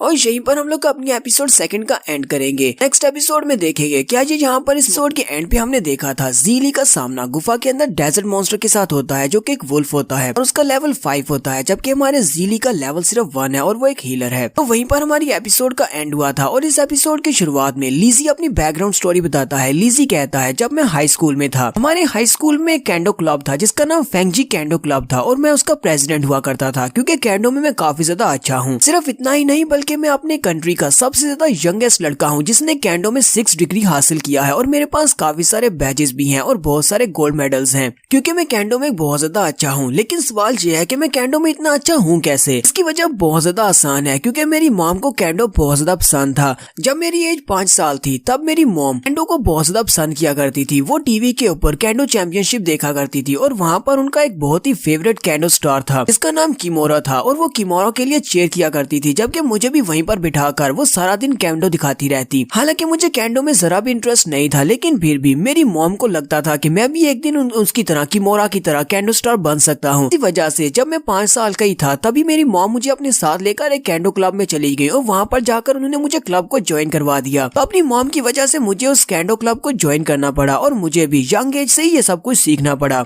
शुरुआत में मुझे लगा था कि कैंडो बहुत ज्यादा आसान है, हमें बस अपने चेहरे को पूरी तरह से कवर करना होगा और अपने हाथ में लकड़ी की तलवार लेकर अपनी तलवार को सामने की तरफ घुमाना है। लेकिन असल में जब मैंने तलवार को हाथ में पकड़ा तब मुझे महसूस हुआ कि कैंडो इतना भी आसान नहीं है। जब वहाँ पर मेरे सामने मेरा ओपोनेंट खड़ा था उस वक्त मुझे एक डर महसूस हुआ। ऐसा डर मैंने अपनी जिंदगी में कभी महसूस नहीं किया। हमारे सामने एक ओपोनेंट जिसने मास्क पहना हुआ है, हाथ में लकड़ी की तलवार पकड़ी हुई है, वो हमारे पर अटैक करने वाला है। हमें उसी वक्त पता चल जाता है कि हमें उसके अटैक को अवॉइड करना है वरना वो हमें हिट करेगा। वहाँ पर हमारी उखड़ी हुई सांस और हमारी हार्ट बीट हमें बताती है कि ये खेल कितना ज्यादा एक्साइटिंग है। तो वहाँ पर एक कैंडो मास्टर के सामने मुझे बहुत ज्यादा डर महसूस हुआ और मुझे उस डर की वजह भी महसूस हुई कि वहाँ पर मैं इतना ज्यादा डर क्यों रहा हूँ। जब उस मास्टर ने मेरे पर अटैक किया उसी वक्त मुझे समझ आ गई कि मैं इतना ज्यादा स्ट्रॉन्ग नहीं हूँ कि मैं इसके सामने खड़ा हो सकूँ और ये सब कुछ इसी वजह से है। के बाद से मेरी इस कैंडो में बहुत ज्यादा इंटरेस्ट बन गई और मैं हर रोज प्रैक्टिस किया करता था। दिन रात प्रैक्टिस करने के बाद अपने आप को बहुत ज्यादा बेहतर बनाया। लेकिन फिर से जब क्लब के अंदर उसी मास्टर के साथ मेरा सामना होता सिर्फ एक ही रिजल्ट निकलता, मैं उससे हार जाता। उसके बाद मैं वापस घर आता और फिर से ट्रेनिंग करता। इतनी सारी ट्रेनिंग करने के बाद लगातार मैं कई सालों तक उसी मास्टर से हारता रहा। लेकिन इतनी सारी ट्रेनिंग करने के बाद नतीजा ये निकला कि जब मैंने चैंपियनशिप को ज्वाइन किया तो मैं अपने कंट्री का सबसे ज्यादा यंगेस्ट कैंडो मास्टर बन चुका था। मुझे 6 डिग्री मिला, उसके साथ साथ मुझे काफी सारे कप्स भी मिले। इसके बावजूद मैंने अभी तक कैंडो की ट्रेनिंग को नहीं छोड़ा और मुझे लगता है कि यहाँ पर वो कैंडो की ट्रेनिंग ही मेरे काम आने वाली है। यहाँ से हमारी स्टोरी फिर से हमारी कॉस्मोस गेम के अंदर आ गई है। ज़ीली कहता है इस गेम के अंदर जो भी पावरफुल होगा वो वीक को खा जाएगा या फिर उसको मार डालेगा। मुझे यहाँ पर सरवाइव करने के लिए अपने कैंडो के स्किल्स को यूज करना पड़ेगा। तो डेजर्ट वुल्फ जल्दी से जंप करते हुए फिर से ज़ीली के ऊपर अटैक करता है, जबकि ज़ीली नीचे की तरफ झुकते हुए अपनी तलवार के साथ उसके ऊपर अटैक करता है। वो जल्दी से उसके ऊपर अटैक करने के बाद नीचे से होकर पीछे की तरफ निकल जाता है और अपनी तलवार को ऊपर की तरफ उठाते हुए उसकी गर्दन के ऊपर मारने लगा है। वो उसे लगता है कि अपनी तलवार के साथ उसकी गर्दन को काट देगा। ज़ीली कहता है यही मेरा मौका है, अभी मैं इसकी गर्दन काट देता हूँ। इस वुल्फ मॉन्स्टर ने तो मुझे कुछ ज्यादा ही अंडर एस्टिमेट कर दिया। लेकिन जैसे ही वो अपनी तलवार को उसकी गर्दन के ऊपर मारता है इस वक्त उसके हाथ को एक जबरदस्त झटका लगता है। तलवार के अंदर भी क्रैक पड़ जाता है क्योंकि उस वुल्फ मॉन्स्टर की स्किन बहुत ज्यादा हार्ड है और इसकी लोहे की तलवार भी उसकी गर्दन को नहीं काट सकती। ज़ीली बहुत ज्यादा हैरान हो जाता है। वुल्फ मॉन्स्टर जल्दी से अपनी पूंछ को घुमाते हुए ज़ीली के ऊपर अटैक करता है, जिससे ज़ीली पीछे वाली दीवार के साथ जाकर टकराता है और वहीं पर टकराने के बाद वो नीचे गिरता है और लंबे लंबे सांस ले रहा होता है। ज़ीली कहता है अब मैं क्या करूं, मेरी तलवार तो उसकी स्किन को भी नहीं काट रही, मेरे पास तो और कोई वेपन भी नहीं है। अगर मैं अपनी तलवार के साथ इस वुल्फ मॉन्स्टर को नहीं मार सकता तो फिर मैं इस वुल्फ मॉन्स्टर को मारूंगा कैसे। यहीं पर विंडो में उसको बताया जाता है तुम अपनी तलवार के साथ इसके ऊपर अटैक नहीं कर सकते क्योंकि डेजर्ट वुल्फ के पास बहुत ही स्ट्रॉन्ग डिफेंस होता है। और साथ ही उसे फिर से वीकनेस के बारे में बताया जाता है कि इसकी वीकनेस इसका पेट है, अगर तुम इसके पेट पर अटैक करोगे तो इसको मार सकते हो। तो ज़ीली इस बार उसकी वीकनेस को जानने के बाद कहता है तो मुझे लगता है कि उसके पेट के ऊपर अटैक करने के अलावा और कोई भी रास्ता नहीं है, मैं इसको और किसी भी जगह से अटैक करके नहीं मार सकता। वुल्फ मॉन्स्टर बड़ी स्पीड से भागता हुआ आगे बढ़ता है और जीली के ऊपर फिर से अपने दांतों से बाइट करना स्टार्ट करता है। जीली कहता है मुझे इसकी वीकनेस के बारे में पता चल गया है कि इसकी एब्डोमेन पे अटैक करना है, लेकिन मुझे पता चलने से क्या फर्क पड़ता है। इस वुल्फ मॉन्स्टर ने कौन सा मुझे अपने पेट के ऊपर अटैक करने देना है। ऊपर से इस मॉन्स्टर की स्पीड बहुत ज्यादा है और इसकी वाइटैलिटी भी ज्यादा है। मैं इसके ऊपर अटैक करने लगता हूँ, ये जल्दी से जंप करते हुए साइड पर हो जाता है और ये कभी भी अपने पेट को मेरे सामने नहीं आने देता। जीली जल्दी से पीछे की तरफ हट जाता है और कहता है मुझे यहाँ पर कोई ना कोई प्लान तो बनाना पड़ेगा कि अगर यहाँ पर मैं इसके साथ फाइट करता रहा और इसके वीक स्पॉट के ऊपर अटैक नहीं किया तो मैं यहाँ पर फाइट से थक जाऊंगा और थकने के बाद ये आसानी से मुझे मार सकता है। जीली कहता है अब मुझे यहाँ पर ऐसा ही लगने लगा है कि मैं यहीं पर इसी मॉन्स्टर के हाथ से मरने वाला हूँ इसी गेम के अंदर। जीली अभी यहाँ पर इसी बारे में सोच रहा होता है कि उसके पास उसकी वार्निंग वाली विंडो ओपन होती है और उसे कहा जाता है तुम्हारा एचपी लेवल बहुत ज्यादा लो होता जा रहा है क्योंकि तुम्हारा ब्लड बह रहा है, जल्दी से अपने ब्लड को बहने को रोको वरना तुम्हारा एचपी लेवल डिक्रीज हो जाएगा। जीली कहता है अब मुझे समझ आए कि मुझे यहाँ पर क्या करना है। हालांकि मेरी एचपी पहले से बहुत ज्यादा कम हो चुकी है, लेकिन फिर भी अगर मेरा ये तरीका यहाँ पर काम कर गया तो मैं इस मॉन्स्टर को मार सकता हूँ। ये तरीका यहाँ पर काम नहीं किया तो वैसे भी तो मैं यहाँ पर इस मॉन्स्टर के हाथों से मरने वाला हूँ। मॉन्स्टर भी उसके ऊपर अटैक करने के लिए आगे बढ़ता है। जीली भी जल्दी से आगे बढ़ता है। जीली ऊपर की तरफ जंप करता है जबकि वो वुल्फ भी ऊपर की तरफ जंप करता है और यहीं पर ग्राउंड के ऊपर बहता हुआ ब्लड दिखाई देता है। ये वुल्फ मॉन्स्टर का ब्लड नहीं है बल्कि हमारे जीली का ब्लड है। जीली उसके सामने जाकर खड़ा हो जाता है और वो वुल्फ मॉन्स्टर जंप करते हुए जीली के कंधे के ऊपर बाइट कर लेता है, जिसकी वजह से उसके कंधे के अंदर से काफी सारा ब्लड बह रहा होता है। और यहीं पर नेक्स्ट सीन में दिखाते हैं कि जीली ने अपनी तलवार को उसके पेट के अंदर दंसा दिया होता है। यही इसका प्लान था। उसने जानबूझकर उसको अपनी तरफ आने दिया ताकि वो खड़ा होकर उसके कंधे के ऊपर बाइट करे और उसका पेट उसके बिल्कुल सामने हो जहाँ से वो अपनी तलवार उसके पेट में दंसा सके। तो जीली ने जहाँ पर इस गेम के अंदर अपने पहले मॉन्स्टर को मार दिया है। जीली कहता है ये गेम तो बहुत ज्यादा इंटरेस्टिंग है, ये तो वाकई में बहुत ज्यादा रियल है। जहाँ पर इस सैंड वुल्फ को मारने पर उसे 6000 एक्सपीरियंस पॉइंट्स मिलते हैं और उसके साथ उसका लेवल अप हो जाता है और उसका लेवल अप होने के बाद 5th लेवल पर पहुंच चुका है। इसके अलावा उसे 25 पॉइंट मिलते हैं जिनको वो अपने स्टैट्स में ऐड कर सकता है और एक्सपीरियंस के साथ साथ उसका एचपी भी दोबारा से रिप्लेनिश हो जाता है। वहीं पर उसकी बॉडी से काफी सारी एनर्जी निकलती है और उसके सारे के सारे जख्म फिर से हील हो जाते हैं। जीली कहता है तो मुझे यहाँ पर ये भी एक नई चीज पता चली है कि जब भी मैं यहाँ पर लेवल अप होऊंगा, चाहे मेरी बॉडी के ऊपर कितने ही कट क्यों ना हो, चाहे कितने ही जख्म क्यों ना हो, वो जल्दी से हील हो जाएंगे। अब क्योंकि इसका लेवल 5 हो चुका है तो लेवल 5 के जितने भी ऑप्शंस थे वो सारे अनलॉक हो जाते हैं और उनमें एक हिडन लेवल माल सिस्टम होता है जो कि लॉन्च हो जाता है। तो जीली के पास विंडो ओपन होती है और उसे कहा जाता है कि तुम्हारा माल सिस्टम ओपन हो चुका है, क्या तुम इसको चेक करना चाहोगे। तो जीली वहीं पर थोड़ी देर के लिए बैठ जाता है, अपनी विंडो की तरफ देख रहा होता है। जीली कहता है ये तो वाकई में गेम सिस्टम ही है। मैंने गेम्स के अंदर अक्सर देखा है कि वहाँ पर मॉन्स्टर्स को मारने पर हमें एक्सपीरियंस पॉइंट्स मिलते हैं, साथ में हमें काफी सारे स्किल्स और आर्टिफैक्ट्स भी मिलते हैं और हर बार लेवल अप करने पर हमें कुछ ऐसे पॉइंट्स मिलते हैं जिनको हम लोग अपने स्टैट्स में ऐड कर सकते हैं और मुझे भी यहाँ पर 25 पॉइंट्स मिले हैं। लेकिन मुझे इस माल सिस्टम के बारे में नहीं पता चल रहा कि ये माल सिस्टम क्या है और इसके अंदर क्या होगा। तो वहीं पर उसके पास एंटर का बटन होता है। वो कहता है चलो देखते हैं कि इस माल के अंदर है क्या। उसके एंटर के बटन पर प्रेस करता है तो उसके सामने एक नई विंडो ओपन होती है और उसके अंदर उसका माल ओपन हो जाता है। उसके मॉल के अंदर बहुत सारे वेपन्स होते हैं, बहुत सारे डैगर्स और बहुत सारे दूसरे एक्सिस होते हैं, यानी बहुत सारे कुल्हाड़े और इस तरह के वेपन्स होते हैं जैसे बाले हो गए, यहाँ पे चाकू और नाइफ्स हो गए। इसके अलावा कुछ कवच भी होते हैं, यानी कि वो यहाँ से काफी सारी चीजें खरीद सकता है और उन सभी के स्टैट्स भी उसके साथ ही दिखाए जा रहे होते हैं। जीली कहता है तो ये वो माल है जिसके बारे में बताया जा रहा था। यहाँ पर तो बहुत सारे वेपन्स हैं। तो यहाँ पर उसे लेवल्स के बारे में बताया जाता है। उसे बताया जाता है कि तुम्हें रोजमर्रा की जो काम की चीजें हैं वो सारी लेवल 5 के साथ ओपन हो जाएंगी। उसके बाद तुम्हें मेडिसिन चाहिए तो उसके लिए तुम्हें लेवल 15 चाहिए। अगर तुम्हें वेपन्स चाहिए तो उसको अनलॉक करने के लिए तुम्हें 30 लेवल चाहिए। अगर तुम्हें अपने डिफेंस के लिए इक्विपमेंट्स चाहिए तो उसके लिए तुम्हारे पास कम से कम लेवल 30 होना चाहिए। अगर तुम्हें अपने घर की रखी हुई सारी अप्लायंसेस चाहिए जो घर में इस्तेमाल होती हैं उसके लिए तुम्हारा लेवल कम से कम 50 होना चाहिए। बिजली से चलने वाली सारी अप्लायंसेस के लिए तुम्हारा लेवल 70 होना चाहिए। अगर यहाँ पर तुम्हें एक मर्सनरी बनना है या फिर मर्सनरीज को चूज करना है तो तुम्हारे पास लेवल 100 होना चाहिए। यहाँ पर लेवल सिस्टम चलता है। अगर तुम्हें किसी चीज को अनलॉक करना है तो तुम्हें इस गेम को अपने लेवल्स देना होंगे। जीली ये सारे ऑप्शंस देखने के बाद काफी ज्यादा हैरान होता है और कहता है यहाँ पर वेपन्स वगैरह तो ठीक है, लेकिन यहाँ पर घर की चीजें क्यों रखी हुई हैं? इसके अलावा यहाँ पर इलेक्ट्रिकल अप्लायंसेस भी मौजूद हैं। वाकई में ये सब कुछ भी मुझे गेम में मिल सकती है। इसका मतलब मैं यहाँ पर फ्रिज और टीवी भी मंगवा सकता हूँ। लास्ट में वो कहता है यहाँ पर एक मर्सनरी सिस्टम है इस माल के अंदर। इस मर्सनरी सिस्टम को एक्टिवेट करने के लिए मुझे पूरे 100 लेवल्स चाहिए। लेकिन इसके लिए 100 लेवल्स क्यों चाहिए? आखिर इसके अंदर ऐसा क्या है? तो वहीं पर डिस्प्ले का बटन होता है। क्या उस मर्सनरी सिस्टम में है क्या? वो डिस्प्ले के बटन पर क्लिक करता है। वहाँ पर बहुत सारे डिजिट्स चलते हैं क्योंकि यहाँ पर होलोग्राफिक इमेजेस उसे दिखाई जाने वाली हैं और वहीं पर उसके सामने एक मर्सनरी लड़की निकलती है जो कि एक होलोग्राफिक इमेज होती है, लेकिन वो मर्सिनरी होती है। मर्सिनरीज यानी कि किराए के कातिल। ज़ीली उसकी तरफ देखकर काफी हैरान होता है और कहता है ये तो एक प्रोजेक्शन है, लेकिन ये काफी ज्यादा अच्छी है। वहाँ पर और भी बहुत सारी प्रोजेक्शंस ओपन होती हैं, क्योंकि मर्सिनरी सिस्टम के अंदर उसके पास बहुत सारे ऑप्शंस हैं, वो इनमें से किसी को भी चूज कर सकता है। वहाँ पर एक सैमुराई का मर्सिनरी होता है। इसके अलावा उसके पास एक मेटल के पूरे कवच के साथ एक बंदा होता है जो कि डिफेंस टाइप होता है। फिर उसके पास एक मैजिक टाइप का मर्सिनरी होता है जो कि मैजिक को यूज कर सकता है। फिर उसके पास असैसिन क्रीड टाइप का एक निंजा टाइप होता है जिसको असैसिन टाइप कहा जाता है। ज़ीली कहता है यहाँ पर तो बहुत सारे मर्सिनरीज हैं, और वहीं पर उसकी नजर सर्विस मर्सिनरी के ऊपर पड़ती है। जैसे वो उसकी तरफ देखता है तो वहाँ पर एक लड़की होती है, आधे कपड़े पहने होते हैं। ज़ीली उसे देखकर बहुत ज्यादा हैरान होता है क्योंकि वो बेड के ऊपर लेटी होती है। ज़ीली कहता है ये किस बेकार इंसान ने गेम के अंदर ये वाला पार्ट डाल दिया है, और इस तरह की गेम के अंदर कौन यहाँ पर आकर मजे करना चाहेगा, वो भी इस तरह की एक मर्सिनरी लड़की के साथ। तो इन सारे मर्सिनरीज की कैटेगरीज को ये यहाँ पर सिर्फ देख ही सकता है क्योंकि अनलॉक नहीं कर सकता। यहाँ पर उसकी विंडो से कहती है जितने तुम्हारे पास लेवल है उतने लेवल्स के साथ तुम यहाँ पर सिर्फ डेली लाइफ की चीजों को ही अनलॉक कर सकते हो। तुम उन्हें अनलॉक करना चाहते हो। ज़ीली कहता है अच्छा ठीक है, इसे अनलॉक कर दो। बेसिक चीजों के अंदर उसे काफी कुछ खाने को मिलता है, जिसके अंदर उसे ब्रेड मिलती है। इसके अलावा वहाँ पर पीने के लिए कुछ ड्रिंक्स मिलती हैं। तो वो उन सारी चीजों को वहीं पर बैठकर खाना शुरू कर देता है और कहता है मैंने यहाँ पर 5 लेवल्स को हासिल किया था, और उन 5 लेवल्स के साथ मैंने ये सारी खाने की चीजें खरीद ली हैं। चलो अच्छा है, मुझे काफी ज्यादा भूख भी लगी थी। अभी के लिए इतना ही काफी है, फिर आगे का देखते हैं कि आगे क्या करना है। और यहीं पर हम लोग अपनी एपिसोड 3 का एंड करेंगे। एपिसोड की एक्सप्लेनेशन अच्छी लगी। एपिसोड के एंड पे हमने देखा था लिज़ी वहाँ पर एक डीमन वुल्फ को मारने के बाद लेवल अप करता है, और लेवल अप होने के बाद वो वहीं पर अपने लिए कुछ चीजें खरीदता है जो कि उसके लिए खाने का सामान होता है। वो वहीं पर बैठकर अपना खाना खाता है। लिज़ी कहता है चलो फिलहाल के लिए इतना ही काफी है, मैंने यहाँ पर 5 लेवल हासिल किए थे, और उन 5 लेवल्स के बदले में मुझे खाने का कुछ सामान मिल गया है। जहाँ पर पानी का मसला भी हल हो गया और खाने पीने का मसला भी हल हो गया है। तो अपना पेट भर लेने के बाद लिज़ी कहता है चलो ठीक है, आप अपने स्टैट्स को देखते हैं। लिज़ी अपने सिस्टम से कहता है सिस्टम मेरे पॉइंट्स के बारे में दिखाओ। तो उसके पास पॉइंट्स होते हैं, तो उसका लेवल फिर से 1 हो चुका है। लिज़ी कहता है मुझे अभी तक इस बारे में समझ नहीं आई कि मैं यहाँ पर किसी स्किल को कैसे अचीव कर सकता हूँ। सकता है कि मुझे यहाँ पर अपनी लाइफ को ही दांव पर लगाकर इस बात को समझना पड़ेगा कि एक स्किल को कैसे हासिल करना है। फिलहाल मेरे पास 25 ऐसे पॉइंट्स हैं जिनको मैं अपने स्टैट्स में ऐड कर सकता हूँ। चलो सबसे पहले तो उन 25 पॉइंट्स को अपने स्टैट्स में ऐड करता हूँ ताकि अपनी एजिलिटी और स्ट्रेंथ को थोड़ा सा बढ़ाया जा सके। लिज़ी कहता है एक बार मैंने इन पॉइंट्स को एडजस्ट कर लिया तो उसके बाद मैं इनको कम ज्यादा नहीं कर सकता, इसलिए मुझे सोच समझकर इन सारे पॉइंट्स को यहाँ पर ऐड करना होगा। तो मैं अपनी स्ट्रेंथ को बढ़ा सकता हूँ, या फिर स्पीड को बढ़ा सकता हूँ, या फिर अपनी एजिलिटी को बढ़ा सकता हूँ। जिस चीज को भी बढ़ा दिया उसको दोबारा से माइनस नहीं कर सकता। लिज़ी क्योंकि एक जीनियस लड़का है, इसी वजह से वो यहीं पर सोचना शुरू करता है। वो कहता है अगर मैं यहाँ पर सिर्फ अपनी स्ट्रेंथ को बढ़ाऊंगा तो इससे मेरी मैजिक पावर कम हो जाएगी, यानी कि यहाँ पर मैं अटैक पावर को नहीं यूज कर पाऊंगा और मेरी एजिलिटी कम रह जाएगी। मेरे पास जितनी स्ट्रेंथ है, एंड्योरेंस है और एजिलिटी है, वो सारी की सारी मेरी फिजिकल डैमेज और डिफेंस के साथ रिलेट करती है। इसके अलावा मुझे यहाँ पर स्पीड भी चाहिए। लिज़ी कहता है यहाँ पर जिस डेजर्ट वुल्फ के साथ मेरा सामना हुआ था उसके पास मेरे से काफी ज्यादा हाई स्टैट्स थे। हालांकि हम दोनों में सिर्फ 4 लेवल्स का डिफरेंस था, लेकिन फिर भी उसके स्टैट्स मुझसे ज्यादा थे, उसकी स्पीड और उसकी स्ट्रेंथ मुझसे ज्यादा थी। अगर मेरा सामना यहाँ पर इसी तरह के किसी और मॉन्स्टर से होता है जो कि इस वुल्फ मॉन्स्टर से भी ज्यादा पावरफुल होगा, मेरे पास इतनी स्ट्रेंथ और स्पीड होनी चाहिए कि मैं वहाँ से भाग सकूं या फिर उसका मुकाबला कर सकूं। तो मुझे लगता है कि मुझे यहाँ पर एक वुल्फ मॉन्स्टर से ज्यादा स्ट्रॉन्ग बनना पड़ेगा। तो यहाँ पर लिज़ी थोड़ी देर सोचने के बाद अपनी फिजिकल एबिलिटीज में 5 पॉइंट्स को ऐड करता है, स्ट्रेंथ में 10 पॉइंट्स को ऐड करता है और अपनी एजिलिटी में 10 पॉइंट्स को ऐड करता है, और इस तरह इसके टोटल 25 पॉइंट्स ऐड हो जाते हैं। और जैसे वो वहाँ पर यस के बटन पे क्लिक करता है उसी वक्त उसकी बॉडी के अंदर उसके सारे स्टैट्स को इंक्रीज कर दिया जाता है। लिज़ी कहता है जैसा कि मैंने सोचा था बिल्कुल वैसा ही हो रहा है। जैसे मैंने वहाँ पर पॉइंट्स को ऐड किया है, यहाँ पर मेरी बॉडी में महसूस हो रहा है मेरी स्ट्रेंथ और मेरी एजिलिटी बढ़ चुकी है और मेरी फिजिक भी पहले से बेहतर हो गई है। मेरी पूरी बॉडी के अंदर बहुत ज्यादा एनर्जी आ गई है और मेरी बॉडी पहले से ज्यादा लाइट महसूस हो रही है। मुझे ऐसा महसूस हो रहा है जैसे कि मैं बहुत ज्यादा स्ट्रॉन्ग हो गया हूँ। स्ट्रॉन्ग होने की फीलिंग तो बहुत ज्यादा अच्छी है। इस वक्त उसे साइड से दोबारा से डेजर्ट वुल्फ के हाउल करने की आवाज आती है। वो साइड पर देखता है तो वहाँ पर बहुत सारे डेजर्ट वुल्फ होते हैं। लिज़ी जल्दी से अपनी तलवार निकालता और कहता है ये तो बहुत ही परफेक्ट टाइमिंग है, मैं वैसे भी देखना चाहता था कि आखिर मैंने स्टैट्स को बढ़ने के बाद मेरी स्ट्रेंथ कितनी ज्यादा बड़ी है। लोग तो यहाँ पर अपना पूरा ग्रुप लेकर आ गए हैं, चलो इन सभी को मारकर अपनी नई स्ट्रेंथ को चेक करते हैं। तो वो वुल्फ मॉन्स्टर बड़ी स्पीड से उसके ऊपर अटैक करने के लिए आगे बढ़ते हैं, जबकि लिज़ी भी अपनी तलवार को लेकर उनके ऊपर अटैक करने के लिए आगे बढ़ता है। लिज़ी अपनी तलवार के साथ वुल्फ मॉन्स्टर के ऊपर अटैक करता है, उसकी तलवार उसके जबड़े के सेंटर से गुजरती है। लिज़ी जैसी अपनी तलवार को घुमाता है तो वो उसके पूरे जबड़े को ही काट देता है। कि थोड़ी देर पहले जब उसने एक मॉन्स्टर के ऊपर अपनी तलवार से अटैक किया था तो वो उसके सर को नहीं काट पाया था। लिज़ी कहता है मुझे लगता है कि मेरी स्ट्रेंथ के बढ़ने के साथ साथ मेरी तलवार की ड्यूरेबिलिटी और इसकी स्ट्रेंथ भी बढ़ गई है। अब मुझे इन वुल्फ मॉन्स्टर की वीकनेस के ऊपर अटैक करने की जरूरत भी नहीं है, मैं जहाँ से चाहे इनको कट कर सकता हूँ। यहाँ पर जैसे वो एक वुल्फ को मारता है साथ ही उसे लेवल अप कहा जाता है। उसी वक्त दूसरा वुल्फ मॉन्स्टर अपना बड़ा सा मुंह खोलकर लीजी के ऊपर अटैक करने के लिए आगे बढ़ता है, लेकिन लीजी अपनी तलवार को पीछे की तरफ घुमाते हुए उसकी गर्दन काट देता है। लीजी कहता है मेरी तलवारबाजी के स्किल्स पहले से बहुत ज्यादा बढ़ गए हैं, यानी कि मेरी स्ट्रेंथ भी बढ़ी है, तो मुझे यहाँ पर इन सभी को एक एक करके मारने की क्या जरूरत है। वो जल्दी से ऊपर की तरफ जंप करता है और सारे पैक के ऊपर एक साथ अटैक करता है। वो अपनी तलवार को घुमाता है तो उसकी तलवार के साथ जितने भी वहाँ पर वुल्फ मॉन्स्टर्स टच होते हैं वो सारे कटते जाते हैं। तो लीजी अब पहले से बहुत ज्यादा तेज हो गया है क्योंकि उसकी एजिलिटी भी बढ़ चुकी है। वो बड़ी स्पीड के साथ वुल्फ मॉन्स्टर्स के गले काट रहा होता है। वहाँ पर जितने वुल्फ मॉन्स्टर्स होते हैं वो उन सभी को मार देता है और उसके पास काफी सारी विंडोज ओपन होती है और उसे कहा जाता है लेवल अप लेवल अप। तो यहाँ पर बहुत सारे वुल्फ मॉन्स्टर्स को मारने के बाद वो उन्हीं की लाशों के ढेर के ऊपर बैठ जाता है और उसके पास विंडो ओपन होती है और कहा जाता है तुम्हें बहुत ज्यादा बधाई हो, तुम यहाँ पर लेवल 15 तक पहुँच चुके हो। इन सारे वुल्फ मॉन्स्टर्स को मारने पर तुम्हें टोटल 24,000 एक्सपीरियंस पॉइंट्स मिले हैं। इसके अलावा तुम्हें 75 पॉइंट्स ऐसे मिले हैं जिनको तुम अपनी एजिलिटी और स्ट्रेंथ में डिवाइड कर सकते हो। लीजी भी इस बात से बहुत ज्यादा खुश होता है और कहता है लेवल अप करने के बाद जब मेरी स्ट्रेंथ बढ़ चुकी है तो इन सारे मॉन्स्टर्स को मारना बहुत ज्यादा इजी हो गया है। यहीं पर कुछ देर और बैठने के बाद रात के वक्त लीजी बाहर निकलता है। फिर रात के वक्त डेजर्ट में काफी ठंड होती है। लीजी कहता है चलो अब लगता है कि आगे की तरफ बढ़ा जाए क्योंकि रात के वक्त डेजर्ट में काफी ठंड है और चलना आसान हो जाएगा, जबकि मेरे पास काफी सारा पानी भी है और खाना भी है जो कि मुझे इस गेम सिस्टम ने दे दिया है। मुझे डेजर्ट में रात के वक्त भूख प्यास की फिक्र करने की जरूरत नहीं है। मुझे जल्दी से इस गेम से बाहर निकलने का रास्ता ढूंढना होगा। लेकिन जैसे ही वो थोड़ा सा आगे बढ़ता है वहाँ पर वुल्फ मॉन्स्टर्स की लाशें पड़ी होती हैं। तो सामने की तरफ देखकर बहुत ज्यादा हैरान होता है। वहाँ पर कोई एक दो नहीं बल्कि बहुत सारे वुल्फ मॉन्स्टर्स की लाशें पड़ी होती हैं। तो लीजी वहीं पर एक वुल्फ मॉन्स्टर के पास ही बैठ जाता है और कहता है ये सारे के सारे वुल्फ मॉन्स्टर्स मर कैसे गए। इसी वक्त उसे एक चट्टान के ऊपर से एक वुल्फ मॉन्स्टर्स के चिल्लाने की आवाज आती है। कोई मॉन्स्टर के ऊपर अटैक कर रहा होता है एक और मॉन्स्टर जो कि उसकी बॉडी के अंदर अपना हाथ दंसाता है, उस वुल्फ मॉन्स्टर को मार देता है। लीजी जल्दी से अपनी तलवार निकालता है और ऊपर की तरफ देखता है क्या वहाँ पर कौन है। तो उसे वहाँ पर अंधेरे में कोई और मॉन्स्टर दिखाई देता है। उसने वहाँ पर दो वुल्फ मॉन्स्टर्स को पकड़ रखा होता है और उन दोनों को मार दिया होता है, लेकिन साथ ही वो वहाँ से गायब हो जाता है। लीजी जल्दी से उठकर खड़ा होता है और कहता है मैंने अभी भी किसी को यहाँ पर देखा था लेकिन वो कहाँ पर चला गया। लीजी कहता है वो कोई इल्यूजन नहीं हो सकती, मैंने वाकई में वहाँ पर किसी को देखा है क्योंकि ये सारी की सारी वुल्फ की डेड बॉडीज ये तो यहीं पर पड़ी हैं। अगर ये कोई इल्यूजन होती तो ये सभी भी यहाँ से गायब हो जाती। लीजी कहता है कहीं ऐसा तो नहीं है कि मेरे अलावा भी यहाँ पर कोई ना कोई प्लेयर ऐसा है जो फंसा हुआ है। लेकिन साथ ही वो वुल्फ मॉन्स्टर्स की डेड बॉडीज की तरफ देखता है। वो कहता है इन सारे वुल्फ मॉन्स्टर्स की बॉडी के अंदर से इनके ब्लड को निकाल लिया गया है, किसी मॉन्स्टर ने इनकी बॉडी के अंदर से ब्लड को सक किया है, ये कोई दूसरा इंसानी प्लेयर नहीं हो सकता। तो लीजी भी वहीं पर खड़ा होता है कि उसी के पास विंडो भी ओपन हो जाती है, जबकि पीछे से वो मॉन्स्टर भी उसके ऊपर अटैक करने के लिए आगे बढ़ रहा होता है। लीजी सोच रहा होता है ऐसा नहीं हो सकता, मेरे जैसा कोई और प्लेयर यहाँ पर किसी क्रूल मेथड को कैसे यूज कर सकता है इतने सारे वुल्फ मॉन्स्टर्स को मारने के लिए। साथ ही वो कहता है नहीं ये कोई दूसरा प्लेयर नहीं हो सकता, ये तो कोई मॉन्स्टर ही हो सकता है। और साथ ही उसका सिस्टम उसे वार्निंग देना शुरू कर देता है कि जल्दी से बचो तुम्हारे ऊपर एक मॉन्स्टर अटैक करने वाला है। इसी वक्त पीछे से वो मॉन्स्टर उसके ऊपर अटैक करता है। लीजी पीछे की तरफ घूमता है और अपनी तलवार को घुमाते हुए उसके हाथ को ही काट देता है। तो उसका हाथ एक टेंटिकल की तरह का होता है जो कि वहीं पर नीचे गिर जाता है बिल्कुल एक लीच की तरह। और उसके हाथ को काटने पर लीजी की तलवार की ड्यूरेबिलिटी -25% के हिसाब से कम होती है क्योंकि वो मॉन्स्टर काफी ज्यादा स्ट्रॉन्ग मॉन्स्टर है। इसी वजह से उसकी तलवार की ड्यूरेबिलिटी भी ज्यादा यूज हुई है। लीजी उस कटे हुए टेंटिकल की तरफ देख रहा होता है कि ये क्या चीज है। लीजी कहता है लगता है कि ये कुछ ज्यादा ही पावरफुल मॉन्स्टर है जिसने यहाँ पर इतने सारे वुल्फ्स को मारा है। इसी वक्त उसके सामने एक ह्यूमनॉइड मॉन्स्टर आकर खड़ा हो जाता है जो कि एक बीटल मॉन्स्टर होता है। हालांकि राइटर ने इसके कैरेक्टर को थोड़ा सा वेनम के जैसा बनाने की कोशिश की है। तो वो मॉन्स्टर उसके सामने आकर खड़ा हो जाता है। लीजी भी अपनी तलवार को उसके सामने करते हुए बहुत सा घबरा रहा होता है। लीजी कहता है ये तो एक बहुत ही हाई लेवल का मॉन्स्टर है, ये वुल्फ्स तो इसके सामने कुछ भी नहीं है। लीजी कहता है अगर मैंने यहाँ पर लेवल अप करने के बाद अपने स्टैट्स को नहीं बढ़ाया होता तो मैं तो यहाँ पर नहीं बच पाता, अभी तक इसने मुझे मार दिया होता। क्योंकि उसके अटैक की वजह से न सिर्फ उसने उसके टेंटिकल को काटा होता है बल्कि उस बीटल मॉन्स्टर ने उसके चेस्ट के ऊपर भी कट लगाया होता है, वहाँ से उसकी ब्लीडिंग हो रही होती है। लीजी कहता है मैं तो इसके सिंगल अटैक से ही अब तक मर चुका होता।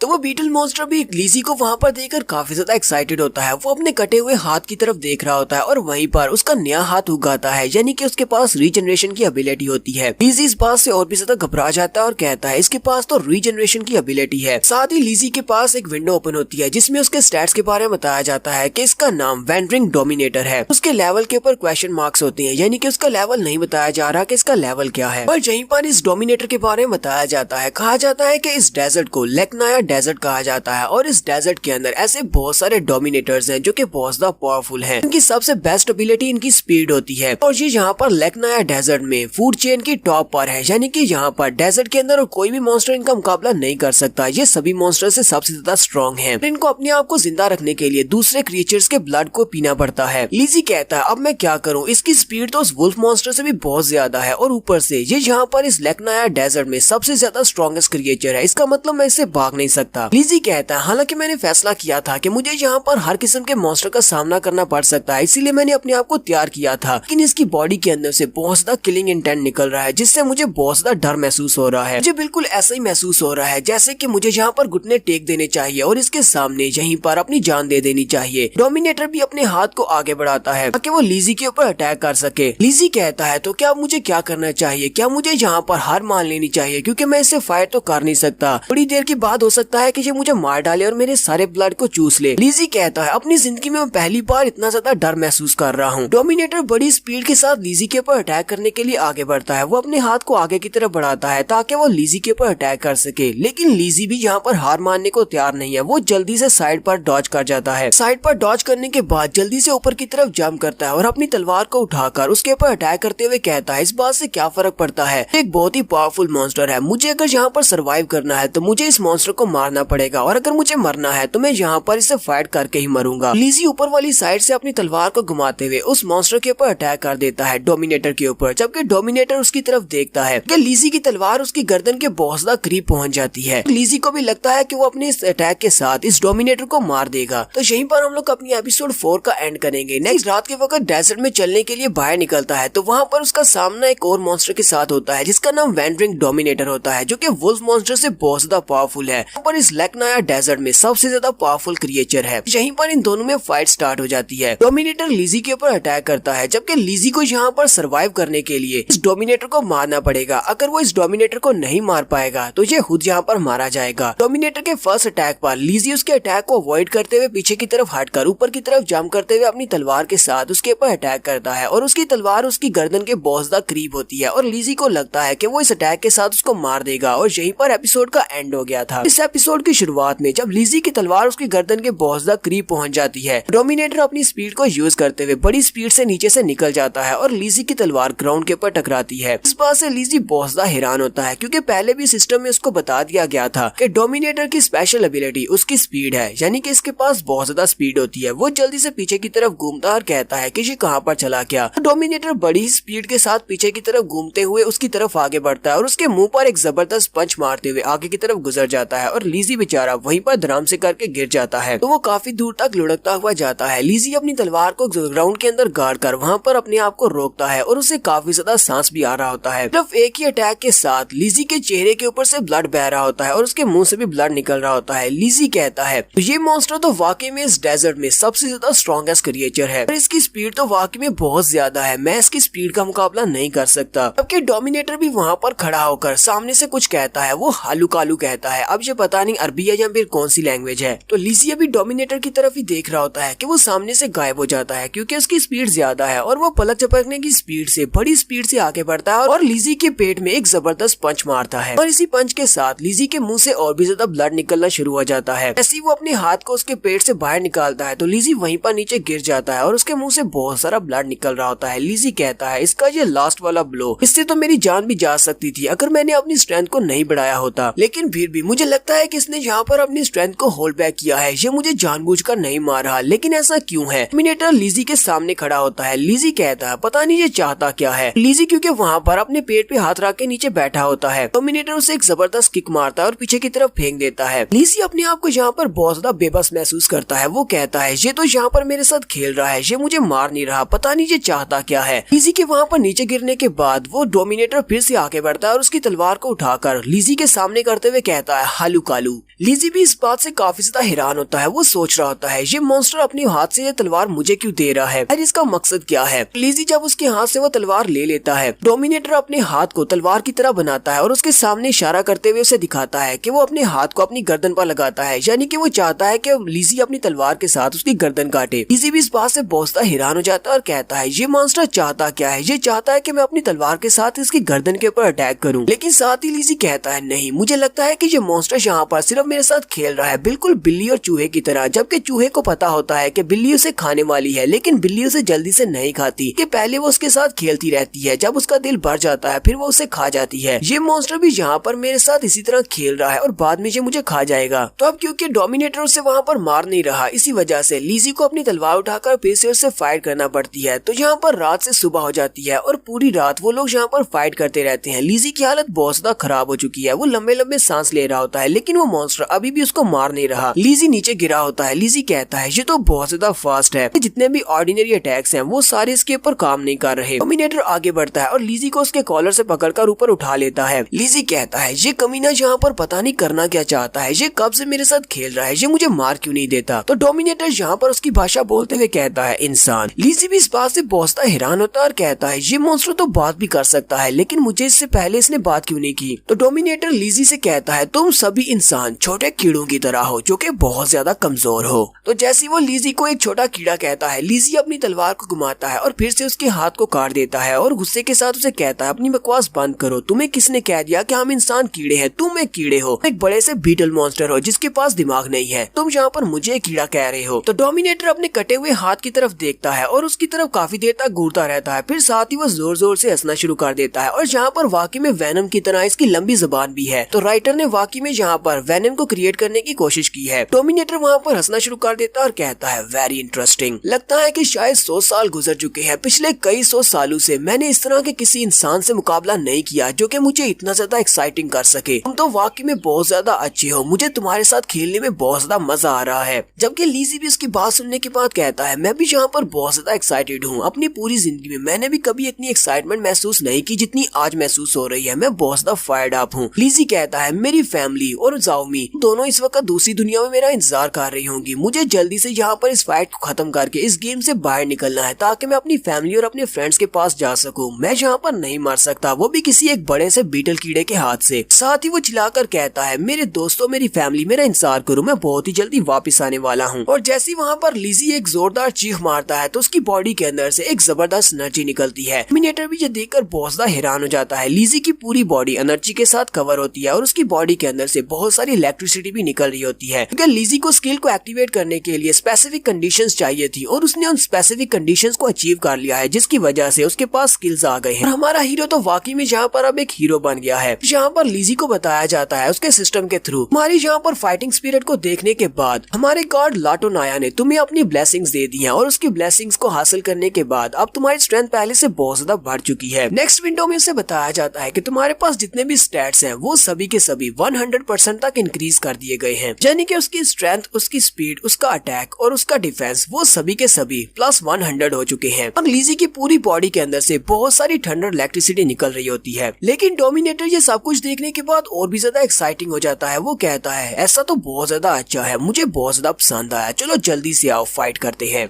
और वो बड़ी स्पीड के साथ लिज़ी के ऊपर अटैक करने के लिए आगे बढ़ता है, क्योंकि अब लिज़ी की स्पीड भी ज्यादा हो चुकी है। लिज़ी भी बड़ी स्पीड से आगे बढ़ता है और अपनी तलवार को घुमाते हुए उसकी चेस्ट के ऊपर एक कट लगाता है। तो डोमिनेटर की बॉडी के अंदर से ब्लड निकलना शुरू हो जाता है, उसकी बॉडी के अंदर से काफी सारा ब्लड निकलता है। लिज़ी वहाँ पर खड़ा होकर अपनी तलवार को बार बार घुमाता है, वो उसकी बॉडी के ऊपर बहुत सारे कट्स लगाता है, लेकिन डोमिनेटर जहाँ पर इस सभी को एंजॉय कर रहा होता है। लिज़ी जब उसकी बॉडी के ऊपर कट्स लगा रहा होता है उसी वक्त उसकी तलवार टूट जाती है, क्योंकि उसकी ड्यूरेबिलिटी 0 पर पहुंच जाती है। लिज़ी कहता है यहाँ पर मेरे अपने स्टैट्स तो बहुत ज्यादा बढ़ चुके हैं, यानी 100% तक, लेकिन मेरे वेपन की ड्यूरेबिलिटी वो तो 0 हो चुकी है, मैं इस वेपन को यूज नहीं कर सकता, अब मैं इस मॉन्स्टर का सामना कैसे करूंगा। तो लिज़ी अपनी तलवार को वहीं पर फेंक देता और कहता है लगता है कि मुझे अपने पंचेस का यूज करना पड़ेगा, और वो डोमिनेटर के मुंह पर एक जबरदस्त पंच मारता है, जिससे वो डोमिनेटर काफी दूर तक पीछे जाकर गिरता है और वहाँ पर एक जबरदस्त धमाका भी होता है। तो यहाँ पर डोमिनेटर को पंच मारकर पीछे की तरफ गिराने के बाद लिज़ी उसे कहता है मैं यहाँ पर तुम्हें मार डालूंगा और तुम्हारा सारे का सारा एक्सपीरियंस मेरा हो जाएगा। तो जिस तरफ वो डोमिनेटर गिरा होता है लिज़ी उसी तरफ देख रहा होता है कि आखिर वो डोमिनेटर कहाँ पर चला गया, लेकिन वो डोमिनेटर वहाँ पर नहीं होता। लिज़ी इस बात से बहुत ज्यादा हैरान होता है। उसी वक्त उसके पीछे से वो डोमिनेटर निकलता है और उसके पीछे से उसके ऊपर अटैक कर देता है। अब उस डोमिनेटर ने अपने आप को लेवल अप कर लिया है और उसकी शेप भी चेंज हो चुकी है। उसकी बॉडी के पीछे से उसके 6 टेंटिकल्स भी निकल आते हैं और वो अपने टेंटिकल्स को घुमाते हुए लिज़ी के ऊपर अटैक करता है और काफी सारी स्लैशेस लगाता है। तो डोमिनेटर लिज़ी के ऊपर अटैक करने के बाद से पीछे की तरफ गिरा देता है और वहाँ पर खड़े होकर कहता है इंसान बहुत ज्यादा कमजोर है, बिल्कुल कीड़े की तरह। जबकि लिज़ी बहुत ज्यादा जख्मी होता है और वहीं पर नीचे गिरा होता है। लिज़ी कहता है ये तो बहुत ही बुरा है, मैं अपने आप को इतना ज्यादा लेवल अप करने के बाद 100% तक स्ट्रेंथ को बढ़ाने के बाद भी इसको नहीं हरा सकता। तो बिल्कुल ठीक कहा, हम इंसान वाकई में इससे बहुत ज्यादा कमजोर हैं। तो यहाँ पर उस डोमिनेटर ने ना सिर्फ अपनी बॉडी को चेंज किया है बल्कि अपने साइज को भी बड़ा कर लिया है। उसका साइज काफी ज्यादा बड़ा हो चुका है। वो अपने हाथ के अंदर एनर्जी बॉल को क्रिएट करता है और उसी एनर्जी बॉल के साथ वो अपने हाथ में एक बड़ा सा साइट निकाल लेता है और उसी साइट के साथ एक बड़े से सोल रीपर को भी दिखाया जाता है, क्योंकि अपने इस लास्ट अटैक के साथ वो यहाँ पर लिजी को मारने वाला है। इसी वजह से लिजी को वहाँ पर सोल रीपर दिखाई दे रहा है। तो डोमिनेटर अपने हाथ में एनर्जी बॉल को क्रिएट करने के बाद सामने की तरफ अपनी एनर्जी को रिलीज कर देता है और वो सारी की सारी एनर्जी लिजी की बॉडी के साथ टकराती है और लिजी वहाँ पर जोर जोर से चिल्लाना शुरू कर देता है और उसकी बॉडी के ऊपर जगह जगह के ऊपर कट लगते हैं और बहुत सारा ब्लड निकलता है। तो लिजी वहीं पर अपनी आंखें बंद कर देता है और कहता है, डैम इट, क्या मैं यहीं पर मरने वाला हूँ? और वो जख्मी होकर पीछे की तरफ गिर जाता है और उसके पास जो फाइनल विंडो ओपन होती है वो रेड कलर की होती है और उस पर लिखा होता है, चैन लिजी, तुम्हारी एचपी लेवल 0 पर पहुंच चुकी है और तुम मरने वाले हो। और फिर साथ ही कहा जाता है, तुम मर गए हो। तो यहाँ पर सिस्टम ने हमारे चैन लिजी को मार दिया है, लेकिन अगर हमारा हीरो ही मर जाएगा तो फिर हमारी सीरीज आगे कैसे चलेगी? तो हमारा हीरो यहाँ पर मरा नहीं है। तो नेक्स्ट सीन में जैसे लिजी की आंख खुलती है वो एक बिस्तर के ऊपर होता है, एक घर के अंदर। जल्दी से उठकर बैठ जाता है और लंबे लंबे सांस ले रहा होता है। वो अपने आसपास देखता है और कहता है, ये क्या, मैं तो अभी तक जिंदा हूँ, वो डोमिनेटर कहाँ पर चला गया? लिजी कहता है, कहीं ऐसा तो नहीं है कि मरने के बाद मैं गेम से लॉक आउट हो गया हूँ और मैं वापस से अपने घर में आ गया हूँ? वो खिड़की से बाहर देखता है तो कहता है, नहीं, मैं तो अभी तक इस गेम में हूँ। ये जगह कौन सी है? वो किसी गाँव के अंदर होता है जहाँ पर बाहर गाँव की सीनरी होती है।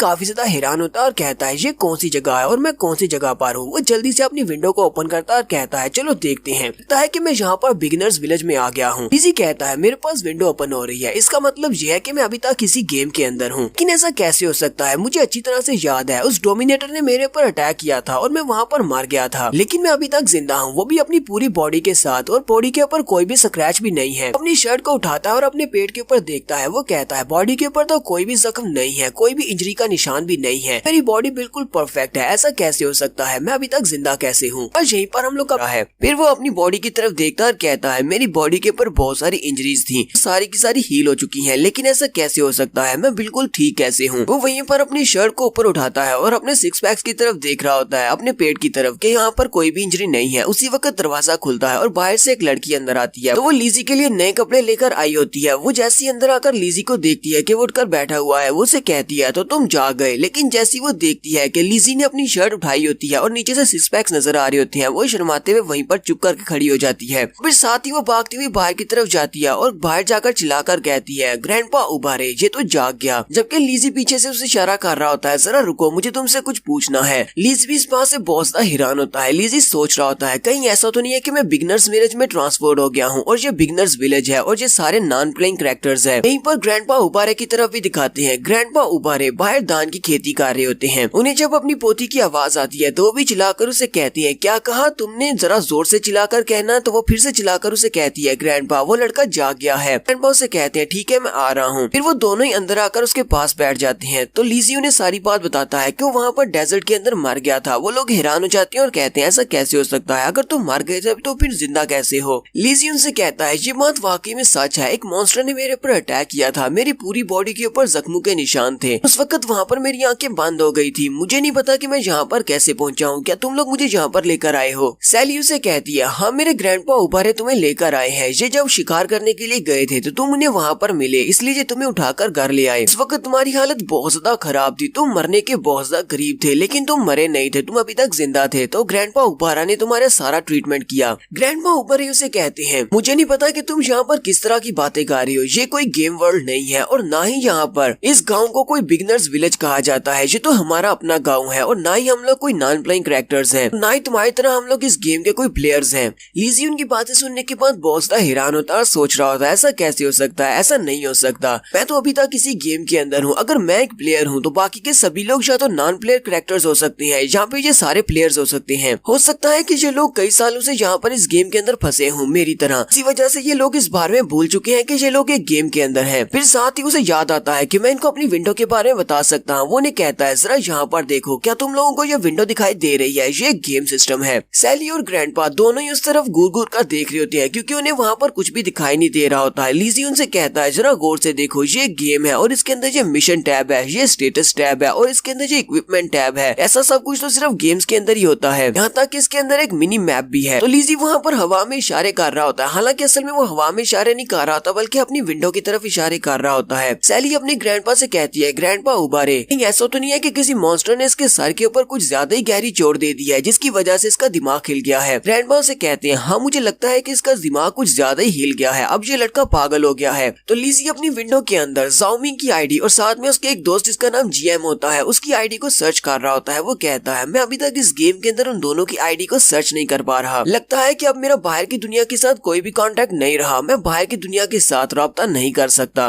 लिजी गुस्से के साथ कहता है, तो फिर मैं इस जगह से निकलूंगा कैसे अगर मैं बाहर वाले लोगों से राब्ता नहीं कर सकता। साथ ही वो चिल्लाकर कहता है, मुझे बस अपने घर जाना है, मुझे यहाँ से जाना है। उसी वक्त ग्रैंडपा की आवाज आती है। ग्रैंडपा उसे कहते हैं, इस जगह से कोई भी निकल नहीं सकता। लिजी उनकी बात सुनने के बाद बहुत ज्यादा हैरान हो जाता है। ग्रैंडपा उसे कहते हैं, इस पूरे डेजर्ट को लाटोनाया डेजर्ट कहा जाता है और लाटोनाया डेजर्ट में से कभी कोई भी जिंदा बाहर नहीं जा सकता। इसने भी यहाँ से जाने की कोशिश की है, वो मरा है और कभी भी वापस नहीं आया। लिजी उनसे कहता है, इस बात से क्या फर्क पड़ता है कि ये एक बड़ा सा डेजर्ट है, इस डेजर्ट का कहीं ना कहीं पर तो कोई अंत होगा, कहीं ना कहीं पर तो कोई एग्जिट होगा, हम लोग यहाँ से निकल सकते हैं, डेजर्ट को पार करके दूसरी तरफ जा सकते हैं और वहाँ से हमें कोई रास्ता मिल जाएगा किसी दूसरे गाँव में जाने का या फिर इस गेम से बाहर जाने का। आखिर तुम लोग ऐसा कैसे कह सकते हो कि तुम लोग इस लाटोनाया डेजर्ट को छोड़कर नहीं जा सकते, तुम लोग यहाँ पर पहुँचे कैसे, मुझे अपने बारे में बताओ। सैली उसे कहती है, मैं और ग्रैंडपा हम लोग एक जायंट थंडरस्टॉर्म के साथ टकराए थे क्योंकि हम लोग बेरगमा कॉन्टिनेंट में ड्रैगन्स को हंट कर रहे थे। ड्रैगन्स के शिकार के दौरान वहाँ पर एक थंडरस्टॉर्म आया और उस थंडरस्टॉर्म की वजह से हम लोग वहीं पर बेहोश हो गए थे। उसके बाद जब हमारी आंख खुली तो हम लोग यहाँ पर लाटोनाया डेजर्ट में थे। सैली उसे कहती है, मेरे ग्रैंडपा कहते हैं कि कहानियों के मुताबिक इस डेजर्ट को लाटोनाया डेजर्ट कहा जाता है। ये एक ऐसा डेजर्ट है जहाँ पर गॉड्स को भी बंदी बनाया जा सकता है, एक जेल की तरह है और जहाँ से कोई भी बाहर नहीं निकल सकता। और कहानियों के मुताबिक जहाँ से अगर तुम्हें निकलना है तो तुम सिर्फ एक ही तरीके से निकल सकते हो, तुम्हें यहाँ पर इस डेजर्ट के अंदर खोए हुए टेम्पल जिसका नाम कैबरी है उसको ढूंढना होगा। अगर तुम टेम्पल ऑफ कैबरी को ढूंढ लेती हो तो तुम्हारे पास यहाँ से निकलने का एक चांस है। लेकिन कहानियां ऐसा भी कहती हैं कि ये डेजर्ट एक मेज की तरह है, एक भूल भुलैया की तरह, तुम घूम फिर कर फिर से वापस इसी गाँव में आ जाते हो और तुम्हें वो टेम्पल कभी नहीं मिल सकता। हमारे इस गाँव से बहुत सारे लोगों ने उस टेम्पल को ढूंढने की कोशिश की लेकिन कभी कोई भी टेम्पल ऑफ कैबरी को नहीं ढूंढ पाया और सभी लोग जो यहाँ से गए थे वो कभी जिंदा वापस नहीं आए। काफी सालों तक बहुत सारे लोगों ने इस तरह ट्राई किया लेकिन उसके बाद सभी लोगों को समझ आ गई अब इस टेम्पल ऑफ कैबरी को ढूंढना बहुत ज्यादा मुश्किल है और अपनी जान गंवाना ठीक नहीं। इसी वजह से लोगों ने यहाँ से निकलने का सपना ही छोड़ दिया और सभी लोगों ने इसी गाँव के अंदर अपनी जिंदगी गुजारना शुरू कर दिया कि डेजर्ट के अंदर जाकर निकलने के सपने को पूरा करने से बेहतर है यहीं पर अपनी जिंदगी गुजारी जाए। तो लिजी उनकी बातें सुनने के बाद बहुत ज्यादा हैरान होता है। ग्रैंडपा उबारे आगे बढ़ते हैं और उसे कहते हैं, हर साल जब भी यहाँ पर थंडरस्टॉर्म आता है तो नए लोग यहाँ पर भेजे जाते हैं। मैं पिछले कई सालों से यहीं पर इसी गांव के अंदर हूँ। बहुत सारे लोग जो कि यहाँ पर नए आते हैं वो यहाँ से निकलने की कोशिश करते हैं लेकिन उनमें से कभी कोई भी यहाँ पर वापस नहीं आया और कोई भी यहाँ से निकल नहीं पाया।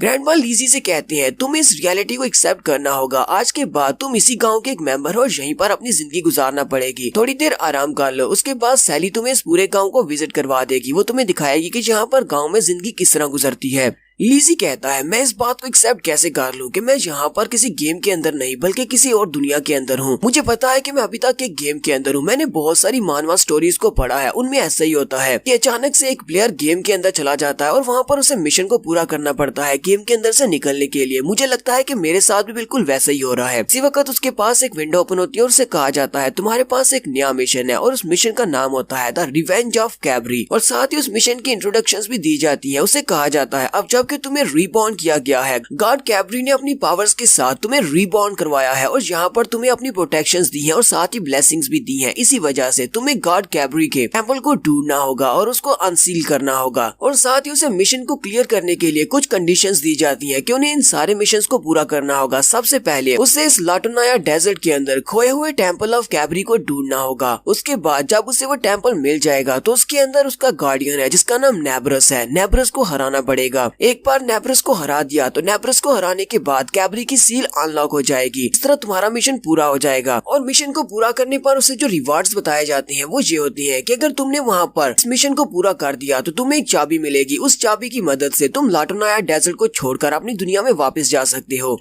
तो लीजी वहीं पर रेस्ट करने के बाद वहाँ से बाहर चला जाता है। वो गाँव के बाहर खेत में लेटा होता है और वहीं पर अपनी विंडो के स्टैट्स को घूर घूर कर देख रहा होता है। लीजी कहता है मुझे अभी तक इस बारे में नहीं पता कि अचानक से मैं इस गेम के अंदर कैसे फंस गया, लेकिन अब शुक्र है कि मेरे पास एक मिशन है। मुझे पता है कि मुझे करना क्या है और मैं कैसे इस गेम से बाहर निकल सकता हूँ। मुझे जल्दी से जल्दी खोए हुए टेम्पल को ढूंढना होगा और नेबरस को हराना होगा। उसके बाद मैं इस गेम को छोड़कर जा सकता हूँ। जीलिया भी वहीं पर लेटा होता है कि उसी वक्त उसे साइड से सैली की आवाज आती है। सैली उसे दूर से चिल्लाकर कहती है, जीला तुम यहाँ पर क्या कर रहे हो? मैं तुम्हें कब से ढूंढ रही थी। तुम्हें तो घर में होना चाहिए था, आराम करना चाहिए था। लीजी उसे कहता है मेरे जख्म हील हो चुके हैं, मैं ठंडी हवा लेने के लिए बाहर चला आया, मैं सारा दिन बिस्तर के ऊपर तो नहीं गुजार सकता।